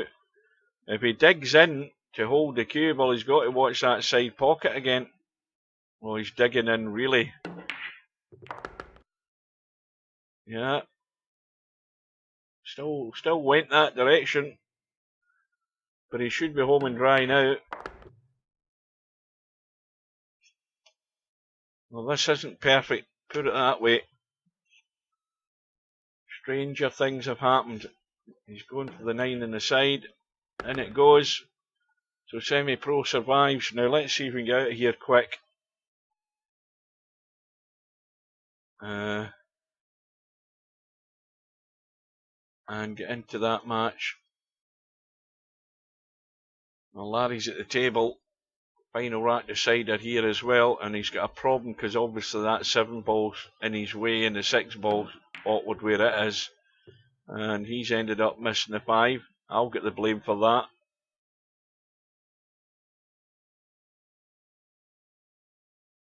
Well, the fact Spectre Don can pot the 5 is immaterial. What he's got to do is play this at a pace where he finishes about there. So he's got to come around and out to about here where he can get that cut on the 6. Pace looks good. Oh, is he going too far? Is he going too far? I think he has. But Larry's going to be stuck in the 8 ball, I think. He's got to try and bunt this around the angles here and watch that 7. What's he doing?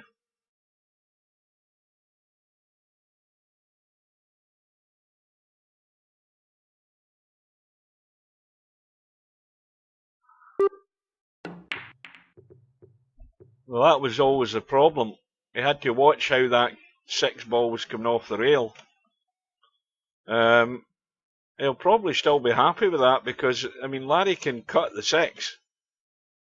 He's going to have to run the cue ball and hope he gets a bump here if he's going to get a shot in the 7. In fact, no, the 7 goes. There's the cue ball. Well, that's pretty damn good. And Larry getting last 2, so he just needs to get up table for this 8 ball.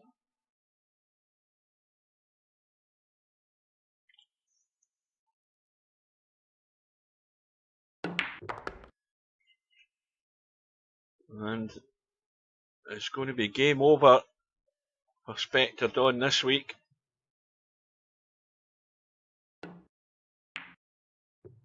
So Larry goes through with a final rack decider, 2 final rack deciders in a row.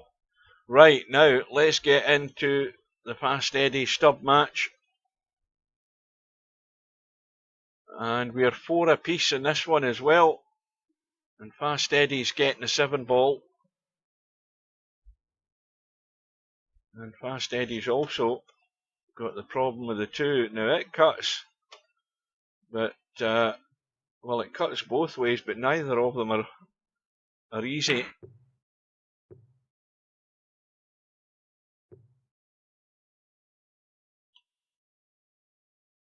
Well, Stubb's going to have to run through and avoid the traffic again.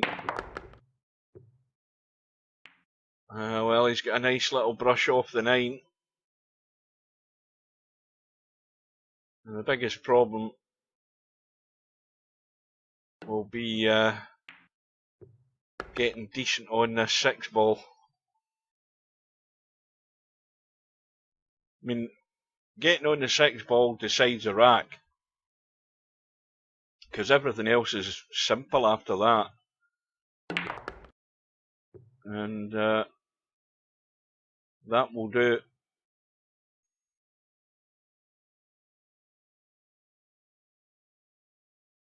So this 7 ball up top into the top left.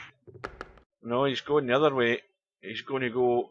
Well, again, the problem here is if he doesn't get good in this 8, he doesn't want to be taking some of the 9. He's got to watch where the 9 ball's going, which should be heading that direction though. He's got to watch the pace how he hits this. Well, the little bounce has helped him.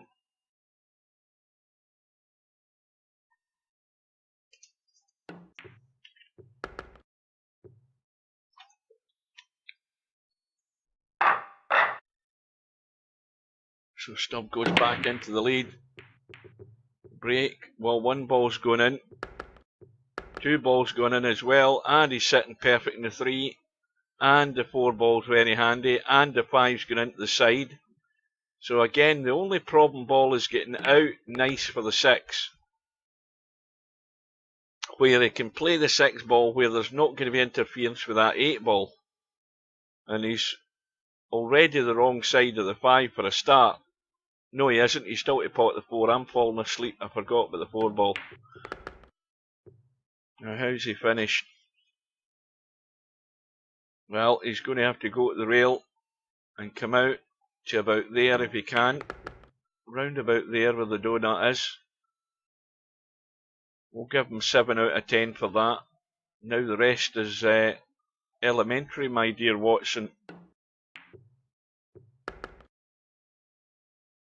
And it's a quick 2-rack lead here for Stubb. Trying to get to this week's Friday night 9-ball final.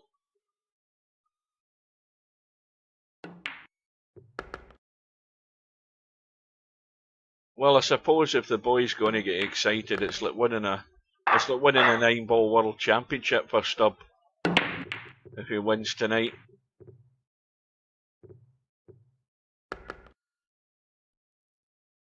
Well, that's a good start. 2 balls gone, sitting very nicely in the 1, everything wide open. Now that 4 ball looks a bit tight. Let's get a quick look at that. That 4 ball is frozen to the rail, so he's got to get good. And that's as good as you could probably expect to be.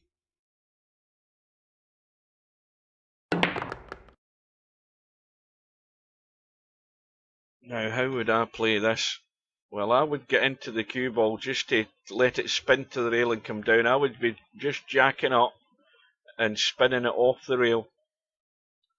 He's just going plain ball and leaving it at distance, you see. That takes out a risk of a hook behind the 8, but he's leaving himself awkward and running. I would have dug into the cue ball to spin down. You'd loads of room to get to the 6. He's sort of chickened out there, Stubb. I'm surprised he didn't play the shot to get himself down there, but I think he's scared of doing something daft. But he's left it a lot tougher. Now he might be stuck to the side rail. Well, he's alright now. So,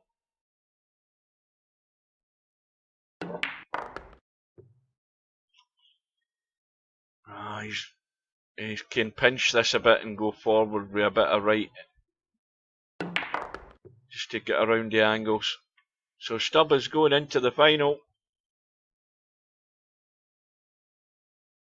Albinario has signed up for the Blackpool World Championship now.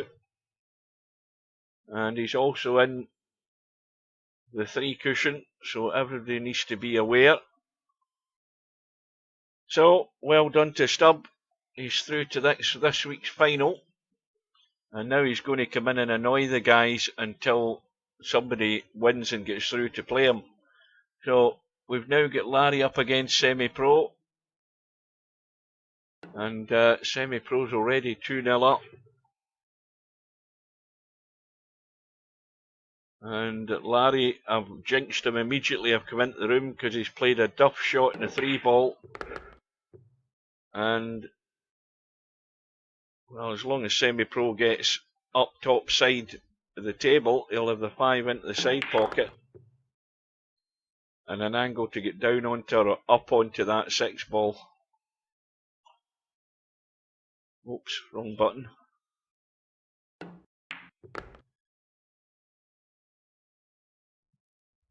Well, it's looking a bit grim for Larry to survive any more tonight because he's going to have to do it the hard way.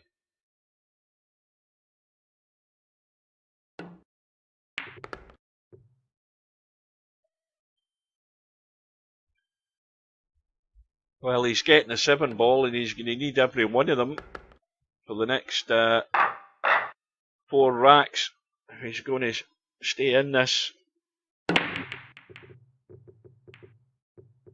Well, that might be the first favour that Semi-Pro is going to do for him, because I think he's come up dry. And, well, I think he's got to be careful to try and cheat the pocket past that too. There's not an awful lot of room.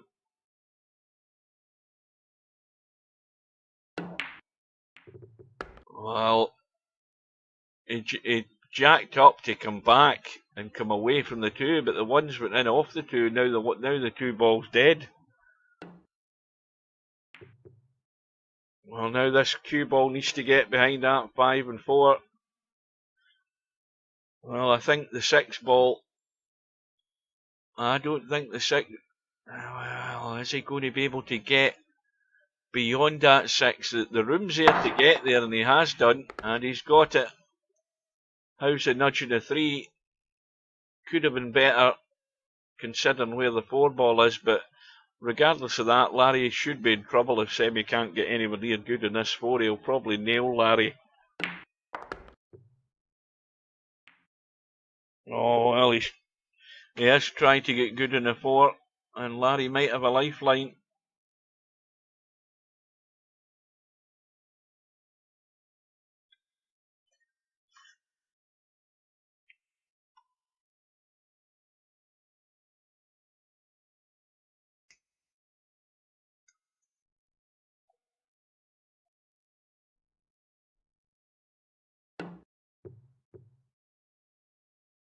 Well, the best thing that happened there was Semi-Pro not hitting the 4 and nudging the 5. Larry's got ball in hand, so Larry can still break it out, no doubt about that. But it just means that Larry's got to do the work rather than Semi-Pro making it dead easy for him. Well, Larry's fancying the 5-9 combo here. And this is not easy. You've got to watch the cut, and he's played it well. Well, he's in the game now. All down to the break.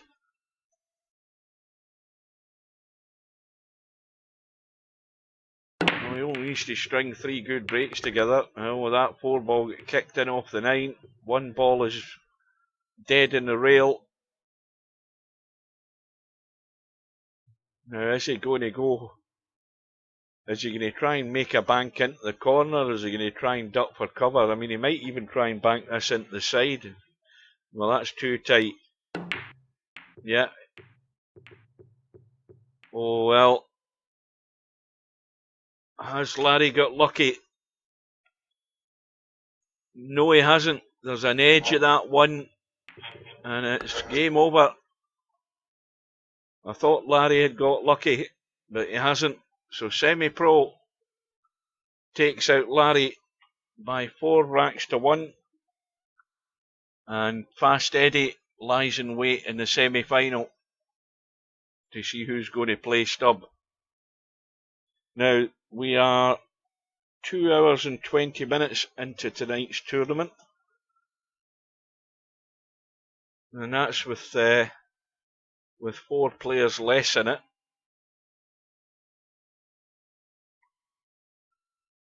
And the room is up. We'll get ourselves in. Fast Eddie's in straight away, raring to go.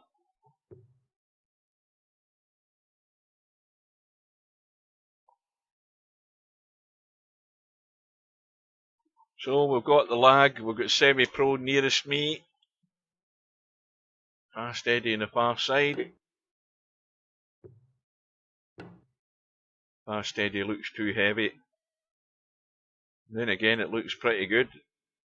Oh, it's going to be close. Fast Eddie's won it. No, he hasn't. It gave it to Semi-Pro. I thought Fast Eddie had pinched that there. I thought he'd hit it far too heavy. But, well, I think there was millimetres in that. I'd be asking for a measure there with that lag. Well, Semi-Pro won the lag, but he didn't get a ball.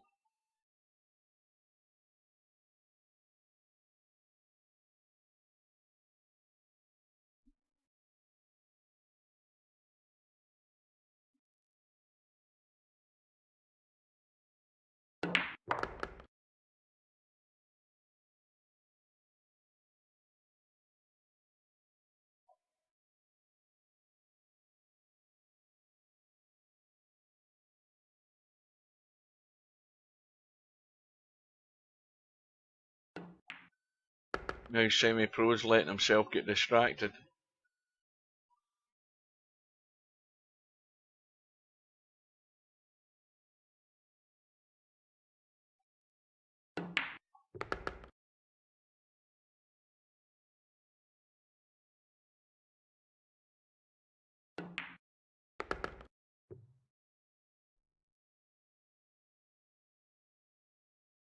Well, the thing I forgot to mention is Fast Eddie's getting a 6 ball, which is a very generous handicap for a player of his experience, but that's what happens with these ratings.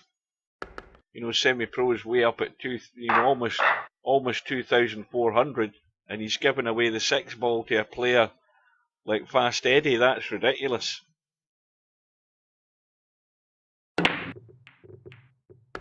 One ball into the side this time. We've seen a number of them tonight. And he's sitting very good in the 2. Now, it's going to have to be a little dink on the 2 onto the 6, I think, unless he tries to get up table and get behind the 3.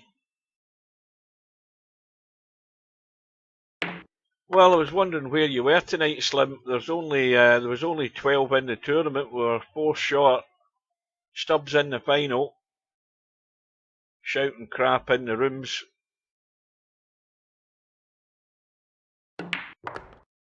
And Fast Eddie is meaning business here. I mean, he's a bit straight, but he can stun this in firm and get out. Just hit it nice and hard, get that bump off the rail and get out. I don't know, he's looking around, but I'm sure he can stun this firm and get out for the 5. He's got enough angle to get a bump off the rail.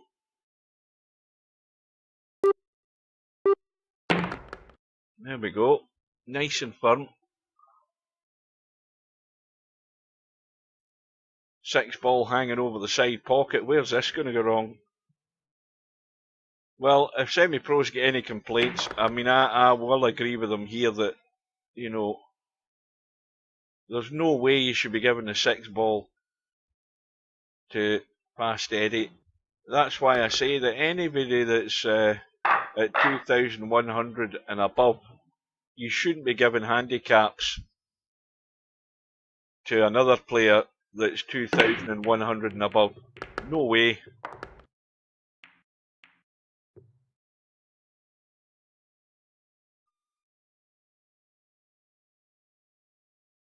And Fast Eddie, the 1, 2, the 4's gone. He's sitting very nice to 3. Now he's got to make a decision here. If he's going to go ultra safe, he's going to go right up the table, so he's well away from the 7 and the 9. I don't know that the angle's going to allow him to hold anything in the cue ball here. Well, he's got to get away up top above that 7 and 9, and he has done. Only thing is, he's pretty straight, but he can go forward and go around the angles and just come over to the other side. I mean, I'm certain he can do that, but having tried that, he's missed a 5.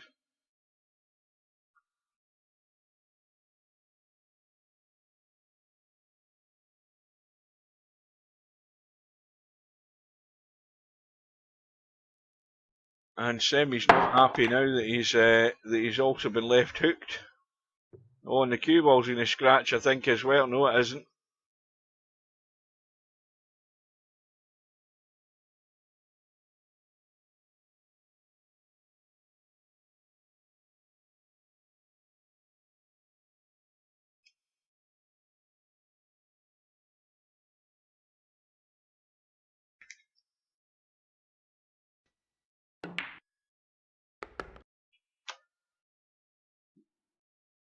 Well, this is testy.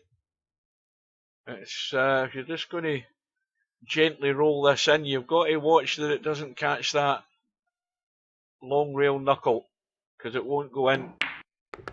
Well, he's played the cut into the side. And it's 3-0. Welcome to Albi.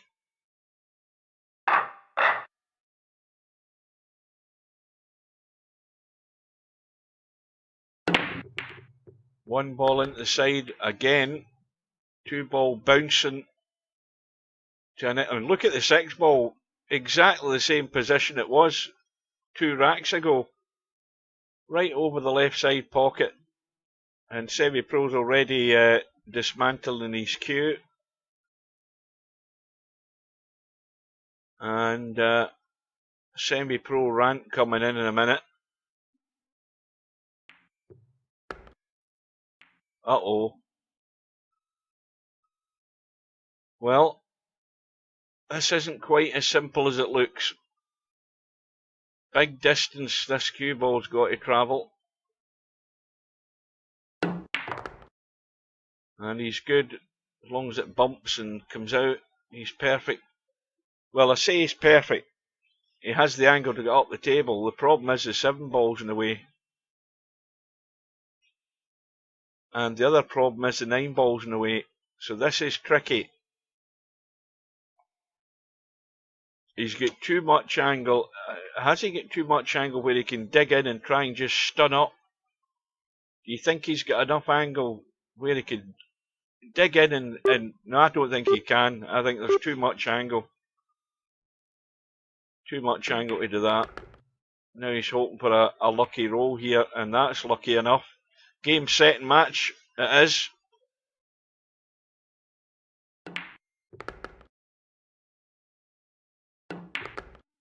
Well, a 6 ball money ball for Fast Eddie was far too generous, but we can rant on about it and on about it. Steve won't do anything about that, I don't think.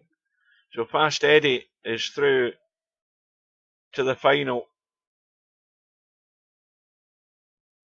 And the final is against Real Poland Power Stub. Race to 9. And Fast Eddie will be getting. Now the question is, well, it might be a scratch match this. And the room's up. We'll get ourselves in and get set. So it's not 9:30 yet, and we're already in the final, which is good for me because I'll be straight to bed.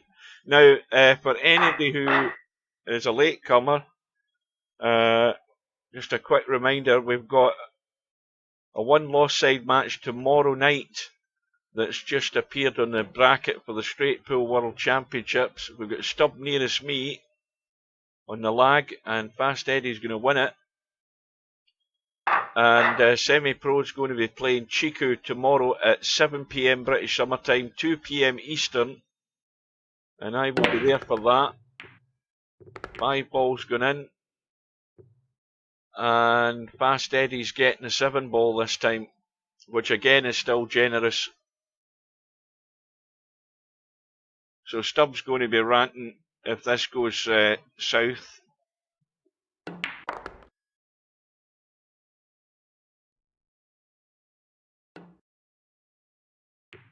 Yes, this is the final. Race to 9.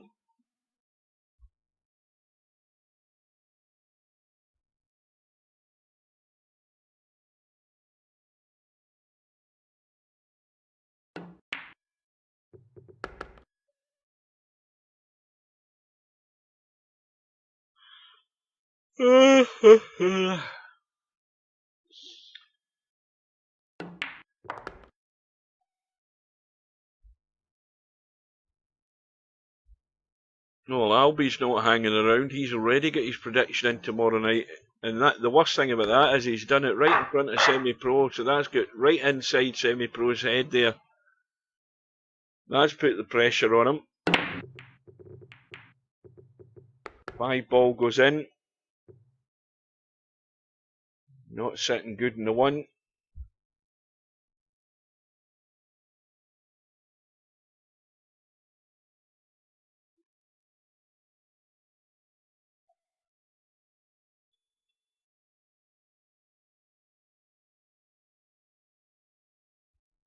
Well, you know what I've always said, Semi-Pro, and I'll say it again, that if you're a 2,100 player and above, there should be no candy caps between the two of you.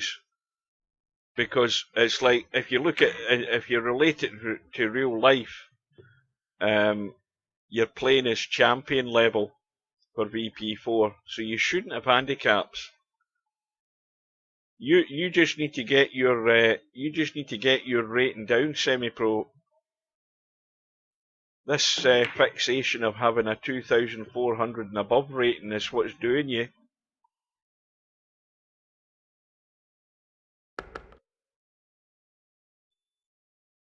Well, everybody knows fast Edding can pop 5 balls up to the 6 ball. Most people can that are 2,100 and above. That's my point. So to give them the 6 ball is just you know, as soon as the guy comes to the table and there's balls available, he's going to run out to the 6 ball. That's a given.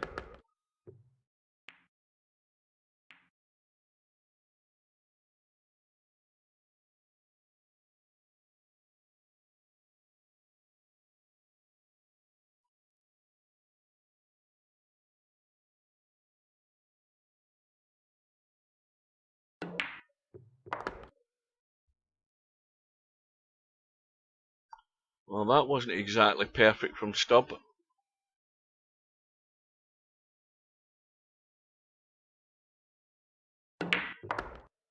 Or was it? Was he on the 5 ball? See, that tells you I'm falling asleep, because I'm losing the place here. I'm looking at the chat, and now suddenly Stubbs having problems with his connection, it seems. He's probably downloading crap. Or it might be just me falling asleep.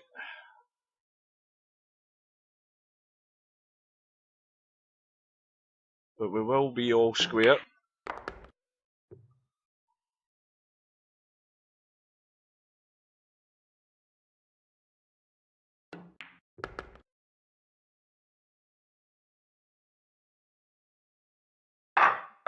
Well, I take it you've seen, if I'll be still there, you've seen Stubbs in both of the tournaments. He's trying to just increase his odds of winning one of these things by getting in them.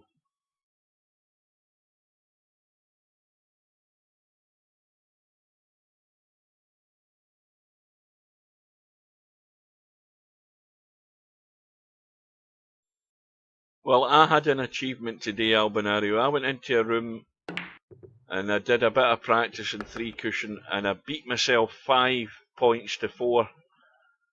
It was actually that set in a race to 25, but it was taking that bloody long that I gave up. But I got a 2 in a row. I had a 2 in a row at 3 cushion. So in total I got 9 3 cushion shots.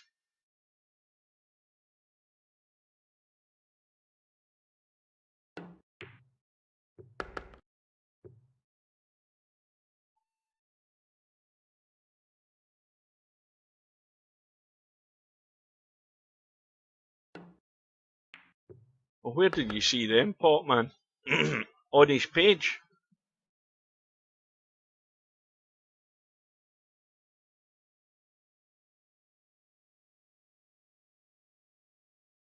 Oh, don't forget, he's only got one hand, so he must be a bloody good. He must be a bloody good black belt.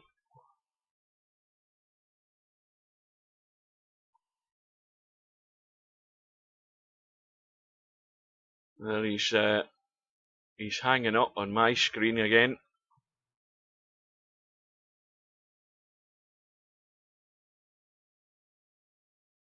Well, judo's even worse, because judo's all about grabbing the collar of the other guy's suit. Don't forget though, he's got a bionic attachment for his other arm.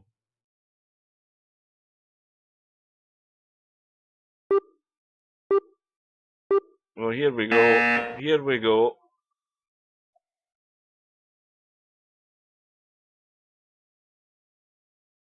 All of a sudden, things are beginning to lag up.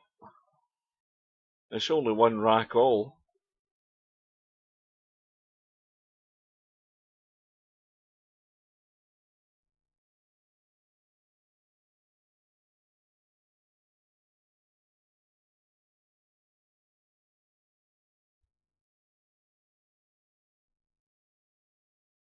Well, go on to kick, Potman. I think you can post it on there.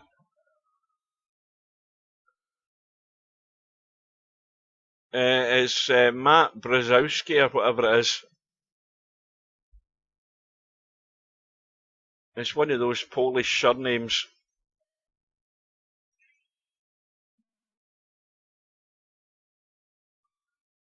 Brzowski or something like that.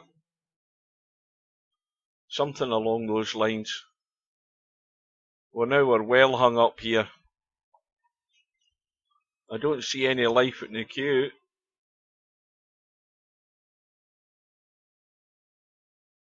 And I bet you if I left this room I wouldn't be able to get back in it. Yeah. He's downloading crap, or he's got videos running in the background, one of the two. Because this is exactly what happened to me, as I said earlier on this afternoon. When I was in watching Semi-Pro and Cobra playing, I had a big download running in the background, and this is exactly what happens. You know, VP4 just locks up.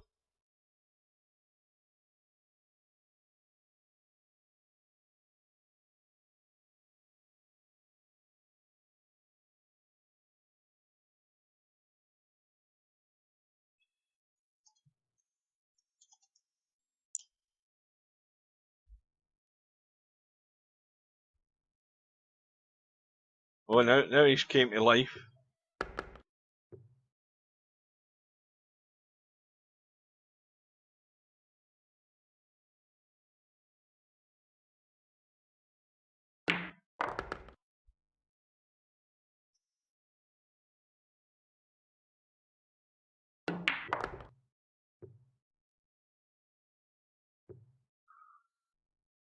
Well, if it goes on at this rate, this is going to take an eternity to get this finished.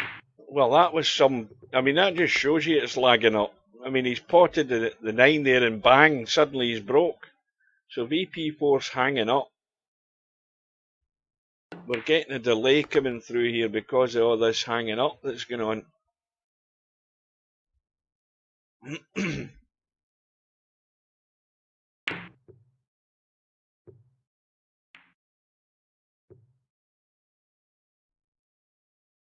Is there a gap there, or is it too tight? Well, there is a gap, but there's not enough of the 2 ball to pot it. 3 ball is locked up, or is it? No, it's not. It will go into the side.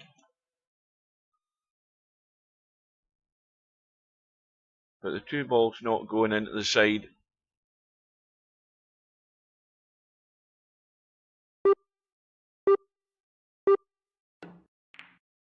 And he's filled the 9, trying to somehow get to the 2 ball. It was never on.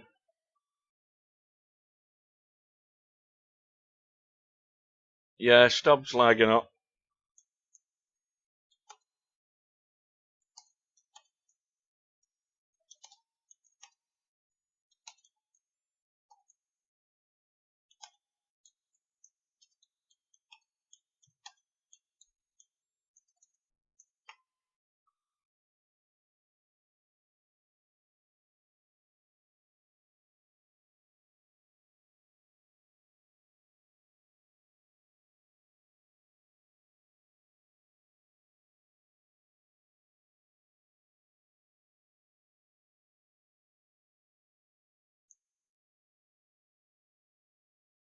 It only ever happens when he's doing that.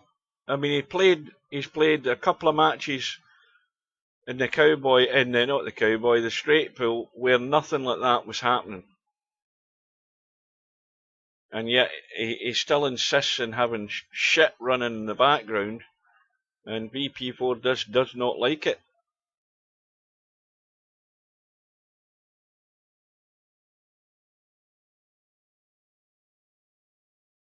Aye, because I've got subscribers on, I forgot about that. Try it another day, Pop Man. And this, well, the thing is, if you stay in, Kicky, you might still be here another hour with the way this is going.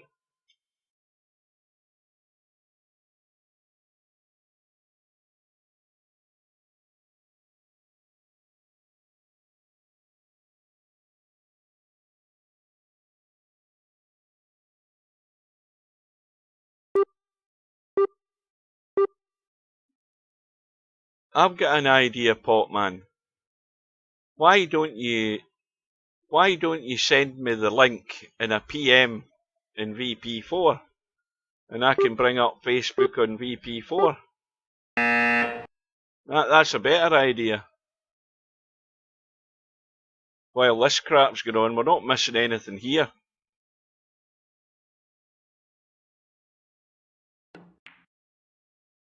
Well, we know the 3 ball goes.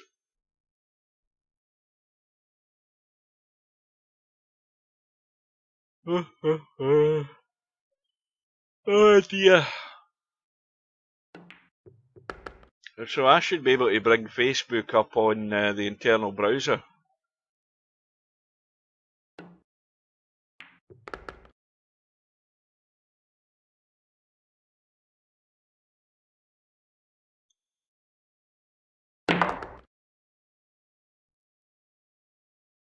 Well, I think he's got there.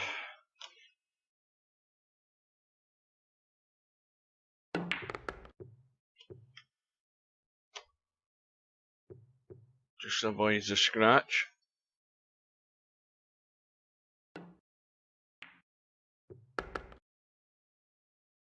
Now, the question is, has Stubbs switched off the crap that he's been running?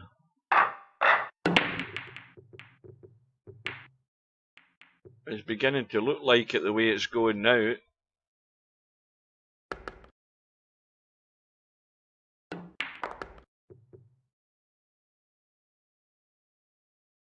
Well, the angle he had, he was always going to take a bit of the 6 ball, and he hasn't.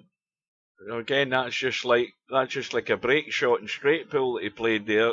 Again, it caught him out, and of course these are tighter pockets, so there's even less room to manoeuvre.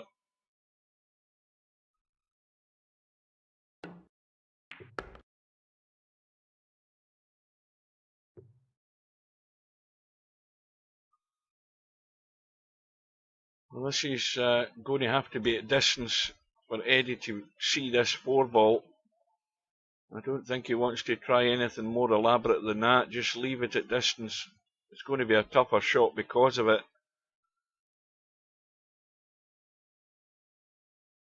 Well, no, he's not. I don't know whether this is wise. I don't know that this was wise. I mean, it will cut. But again, he's got to still be thinking about the cue ball to get decent on the 5. And he's overcut the 4 because of it. Now, you haven't PM me in VP4 though, have you? I've had nothing pop up, and I'm not talking about on Facebook. PM me the link in VP4. No, not in Facebook, because I can't get to Facebook from the internal menu. I'm not tabbing out to go to Facebook to get a link from Facebook. That's better. That's better.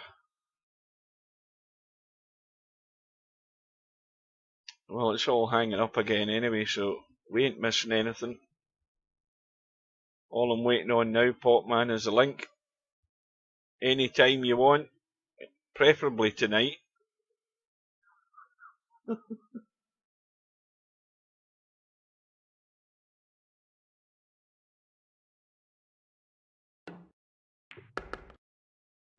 Yeah, Control V to paste, yep.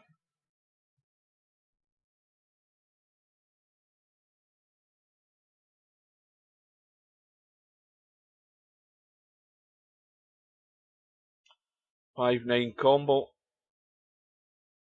for a 4-1 lead. He's had a blast.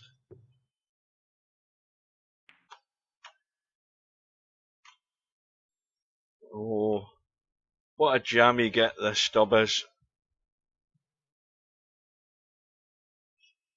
Let me move the... Well, there's enough of a gap on that 5 ball. Eddie's going to have to cut across this 5 ball from that side to get the line for the 7 into this corner. He's lining it up. It's controlling C to copy, Potman, and controlling V. There we go. Right, let's have a look at this. Let's see the this clock extension is running out as well, Eddie.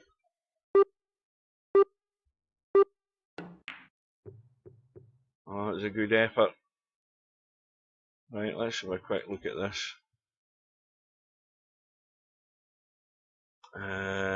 Decline optional. Oh shit, I've got to log in. Oh, bugger that.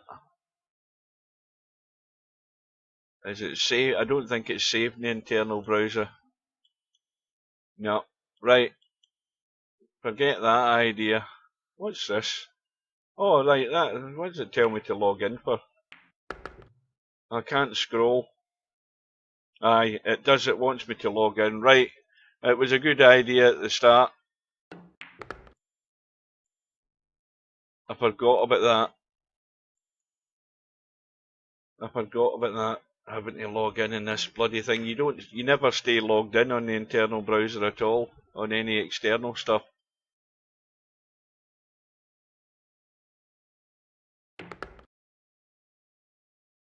Oh, it's worth a try, Pot Man.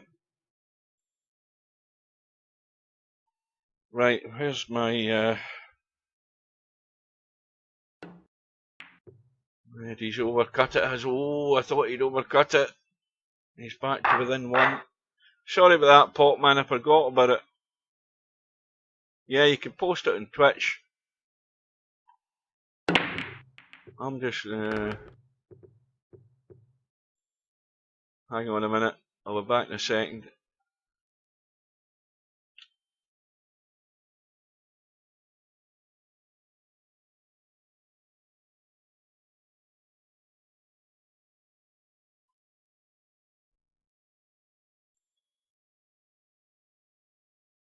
I wonder who Richard Brzezowski is. I wonder if that's a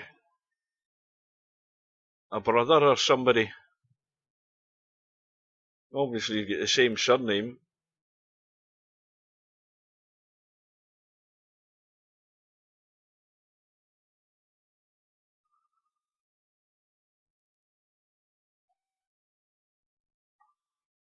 Hang on a minute. I'm just tabbing back.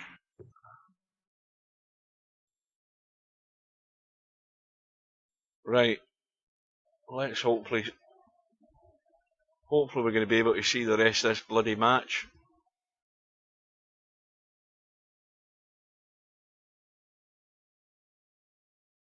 Well, Stubbs out with a jump stick.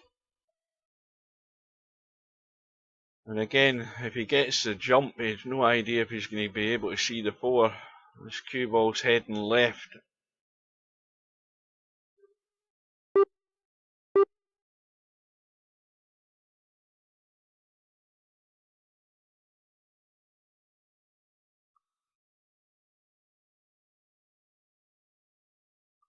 Well, everything's hanging up again. So Stubbs obviously seen a different setup from what we're seeing. The way this is hanging up here.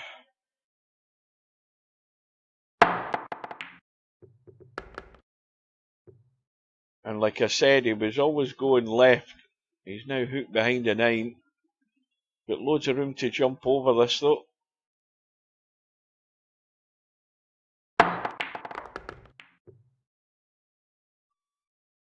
Now, how's he going to finish? Well, that was one too many, and he's finally scratched, so past Eddie. We'll be all square here in a minute.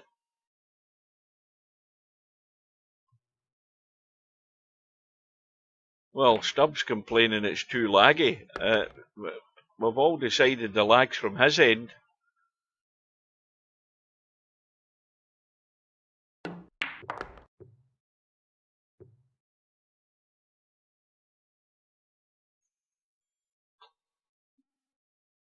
Are you sure you weren't just having fights in the playground, Mr. Swayze? But you just called it judo.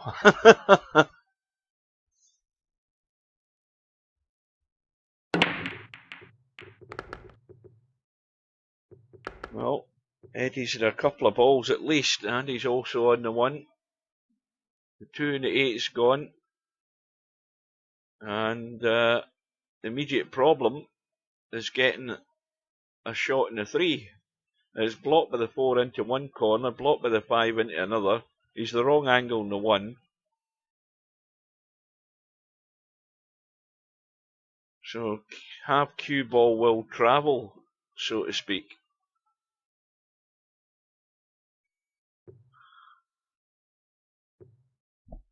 Oh dear, well at least you can see the 3. Now it might be worthwhile playing this full-blooded and trying to stun into that 9 while potting the 3. That'd be the shot I'd be playing. Full-blooded, potting the 3 and stun right into the 9. And you never know, you might knock the 9 in, but you're trying to hold the 9, use the 9 to hold for the 4. Well, and there we go, commentator's eye. He's missed the 3, he's stunned into the 9, and the 9 goes into the side. Don't say I don't know what I'm talking about.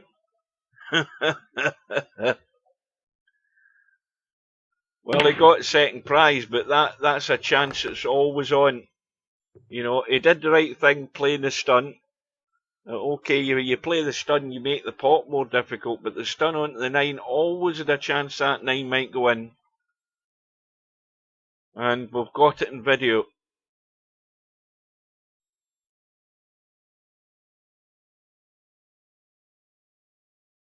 Well, he's had another ball in the break, 4 ball, but again, nothing great in the 1. This will cut into the side, but he's going to hit something here, and whether he's going to come out with a shot in the 2 is debatable. And the 7 might make that pocket just a wee bit bigger. Well, he's played it clean.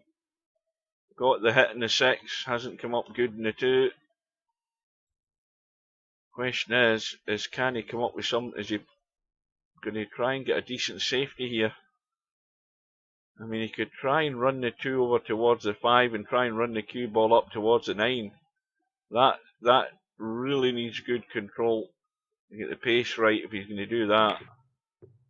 Well, he's trying to check and hold the cue ball. And he'll take that. That's pretty good.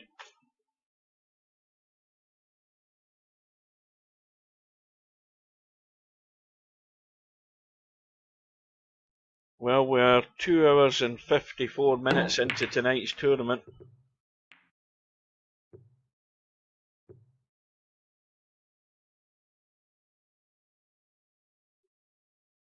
Fast Eddie with a 4-3 lead. And he's got to kick the 2. If he gets this sweep, it may well go in off the 7. There's a chance it might. I'm surprised he's not kicking at this. I mean, why is he playing it this way? I'd be kicking this every day of the week. Because you never know. I mean, if he just trusts me like he did on that last shot where he played the stun onto the 9, he's got a chance of this going in, and he should get pretty well. I think he hit it too hard for a start. And Stubb gets a reprieve.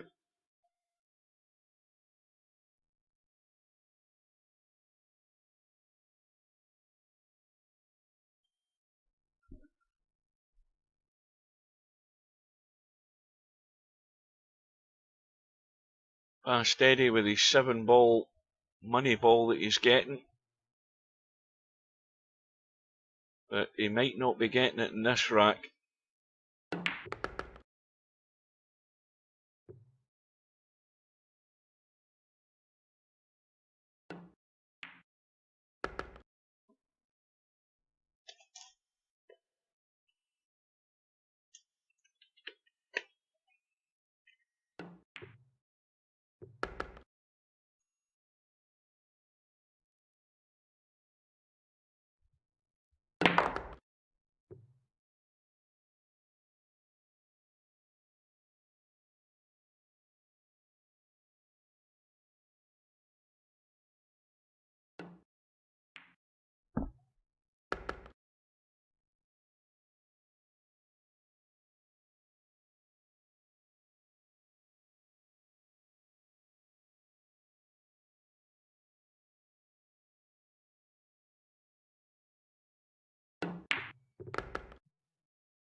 So Stubb squares a match. We might be going all the way here. It's got that sort of vibe about it. Hold a piece. 7 ball goes in. No shot on the 1. Now Stubb's got to play a push out here. The only problem is if he plays a push out at this end where we are, Fast Eddie would have a good chance to nail Stubb. He could try the long jump and try and get over that 4 ball. And that was a quick disconnection by Stubb there. Like a flash of lightning it was.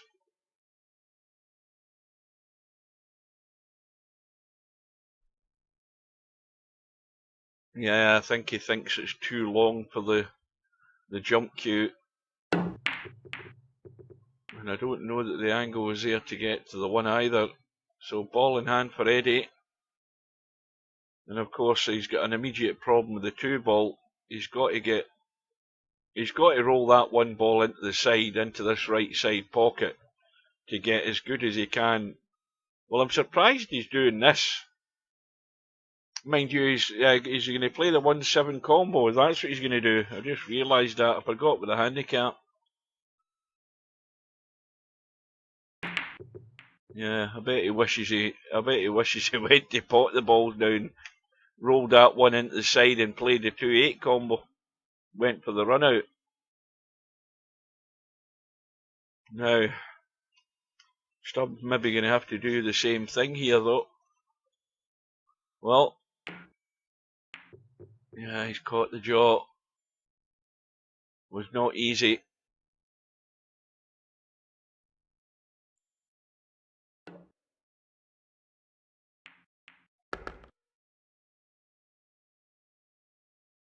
Well, I've got a better idea, pot man.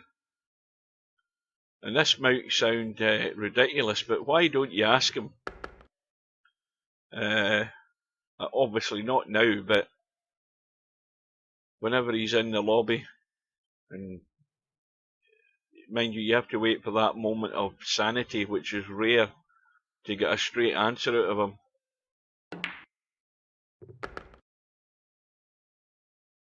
Well, this will be a great shot to get on the 4 ball.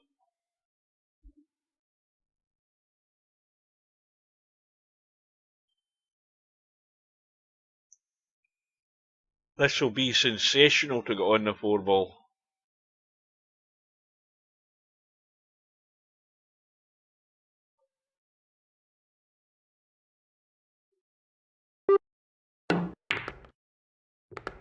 Yeah, the inevitable happened there. Digging in and coming right back to the right side. Give Stubb a gift with ball in hand. So now we've got this big delay until Stubb gets into gear.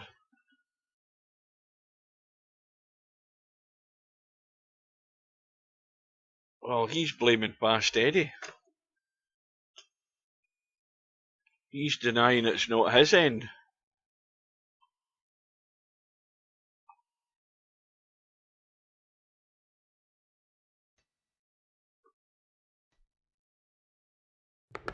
You know how folk, I mean, it's been mentioned in the past that Stubb's problem is that he's leeching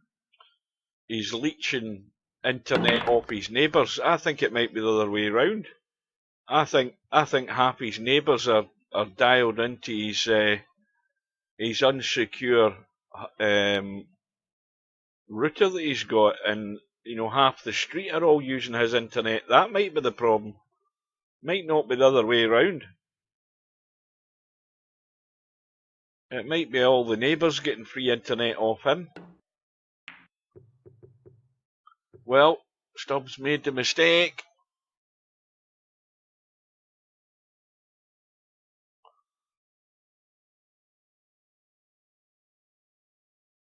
I think that's the first time I've seen Stubb call himself Stubb.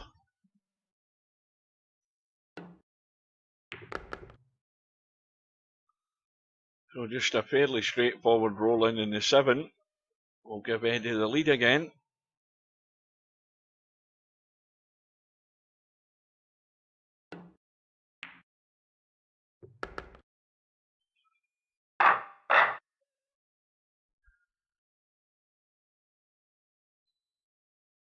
Now, I do always come to Stubbs' defence for one reason, and that is that he does not get a lot of table time. He doesn't, he doesn't have time to be sitting in a VP lobby for hours and then playing in challenge rooms or whatever. In fact, he very rarely does. And, to reach a level of consistency, you have to be playing on a regular basis, whether it be real life or VP4. And that's one thing that Stubb doesn't get.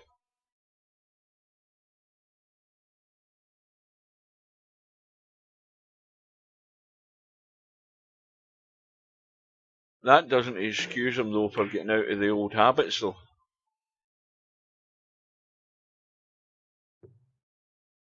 Because he's still got them. And this is tricky. Is he going to blast this for the thin cut? Yes, he is. Stubb will always take the bait. That's the one thing you can always guarantee. He's always going to take the bait whenever there's something that you should be looking to get a decent safety from. Admittedly, it wasn't easy. Stubb would much rather go for the pot, as difficult as it might be. Well, Eddie's not finished good here. He's going to have to fizz this cue ball up if he's going to try and get out there. He's in danger of following through and scratching off this. I mean, he's actually parallel with it. They're both about the same distance. In fact, he's slightly more off the rail with the cue ball than the three ball is, and that's what's happened. He's tried to use the rail, and with the spin, he's just followed straight through. Very difficult situation there. All because he finished straight. You want any kind of angle. That's anything but straight. So there's a rack that Eddie was odds-on favourite to win, and Stubb is just going to get it back all square again.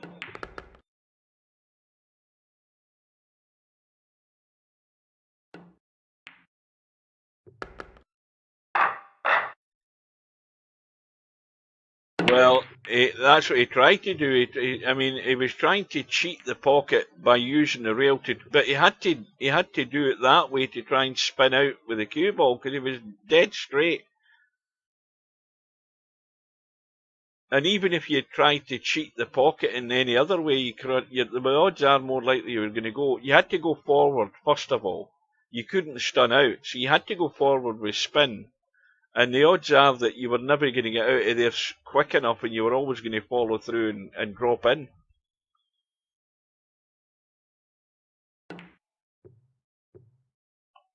What do you call those pages that they set up on the internet, Slim? Set up one of them.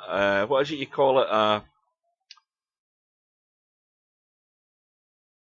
What is it you call it? One of those money collection pages that you set up for various different things.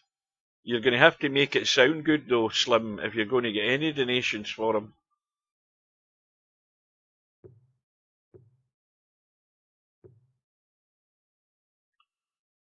So you're going to have to word it now. GoFundMe.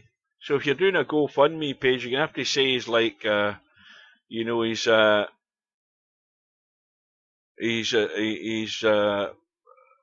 don't know.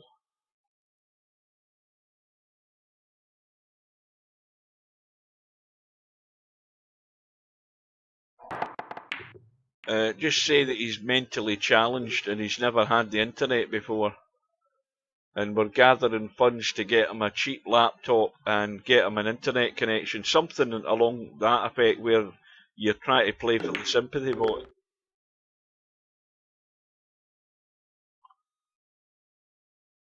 Recent Polish, something like that.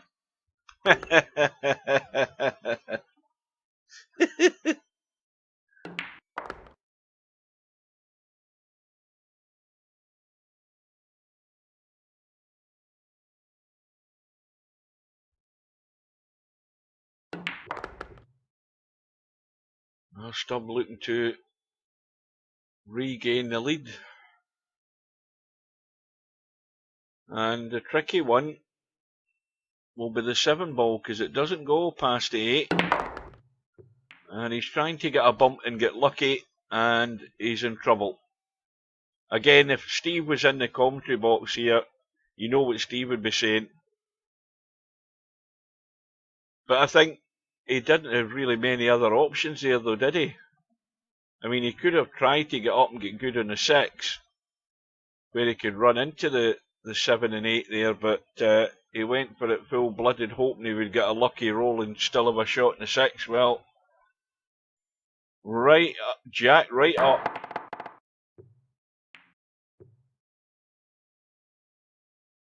Well, he might take that.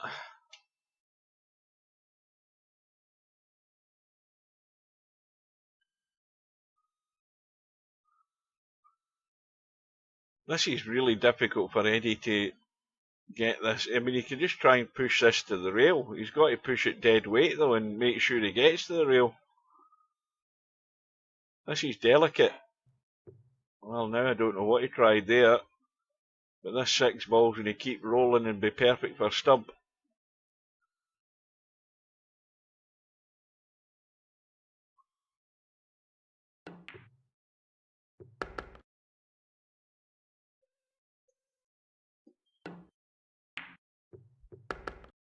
So we are 3 hours and sort of 7 minutes into tonight's tournament, so it is going to be a quick one. Just 12 in the field tonight.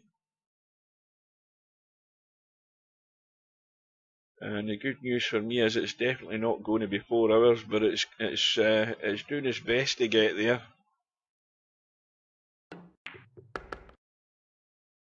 Well, is Stubb going to get daylight between him and Eddie? He's got a 3 ball. Oh, now he's going to have a shot in the 1. Going to have to be the combo. 2 ball available now. This should be a 2-rack lead here for Stubb.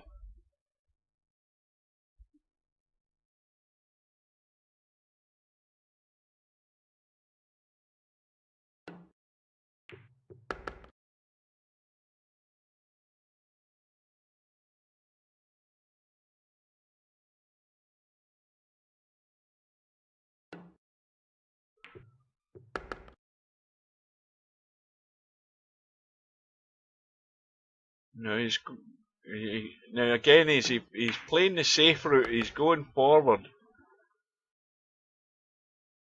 so everything's at distance because most of the time he can get away with it.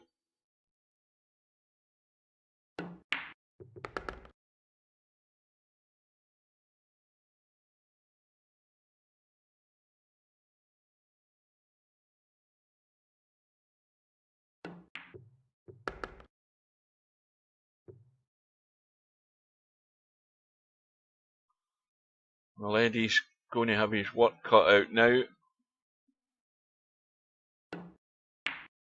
He's 2 behind, and Stubb needs to.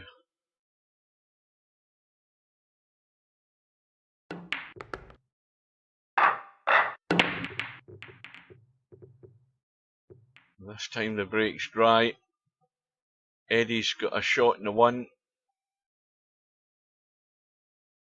Bit of pressure on him now though, because he's got to deliver. Well, he's cutting this into the side.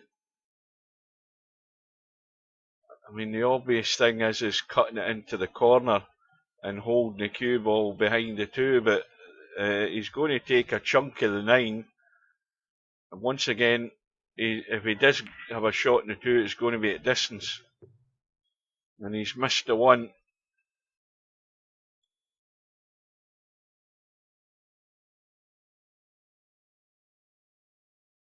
And the way the table's sitting, Stubbs fancying his chances. This is going to get the job done for this rack.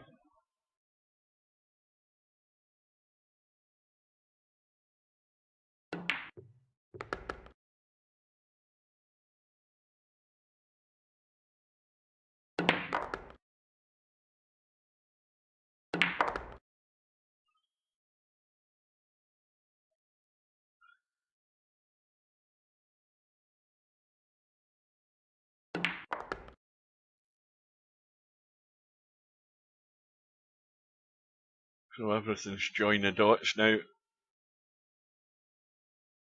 All simple.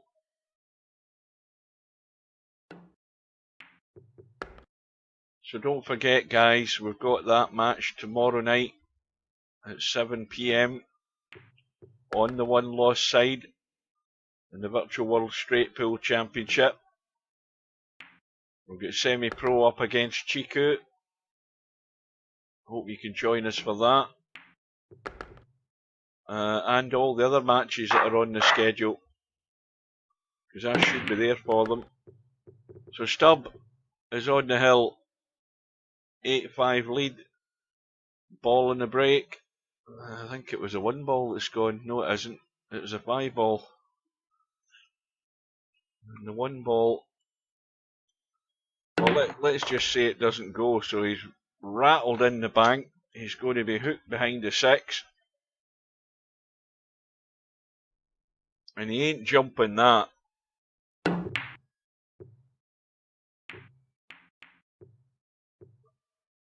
Well, again, he'll probably settle for that.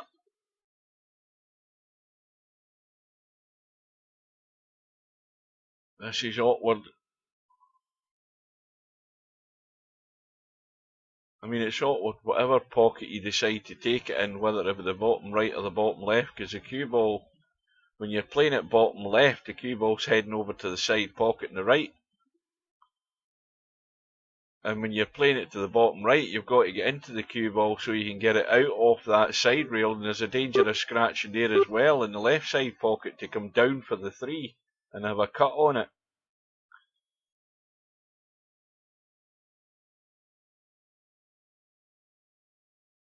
Looks as if he's going bottom. No.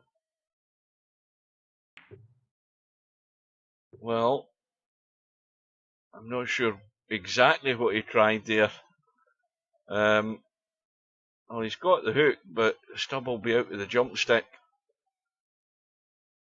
And he's got an angle in the 2 with the cut shot when he plays the jump. It's a question of whether he's going to bump that 7. The chances are if he bumps the 7, he's going to have a cut in the 3 at distance.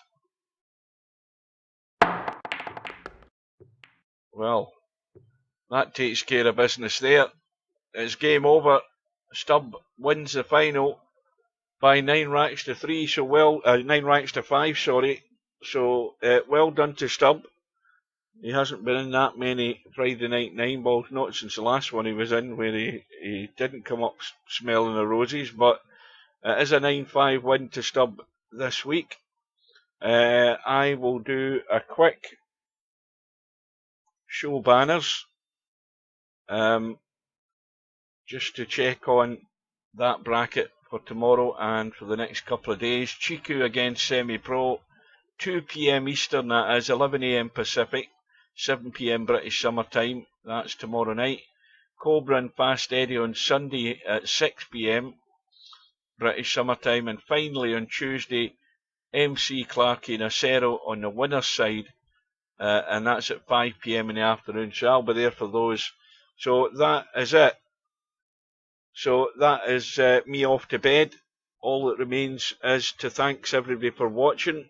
If you can't get to those matches to join the stream, they will be up on the playlist on Facebook. So I will bid you all good night, and we will see you again soon. So take care, folks, and we will see you later.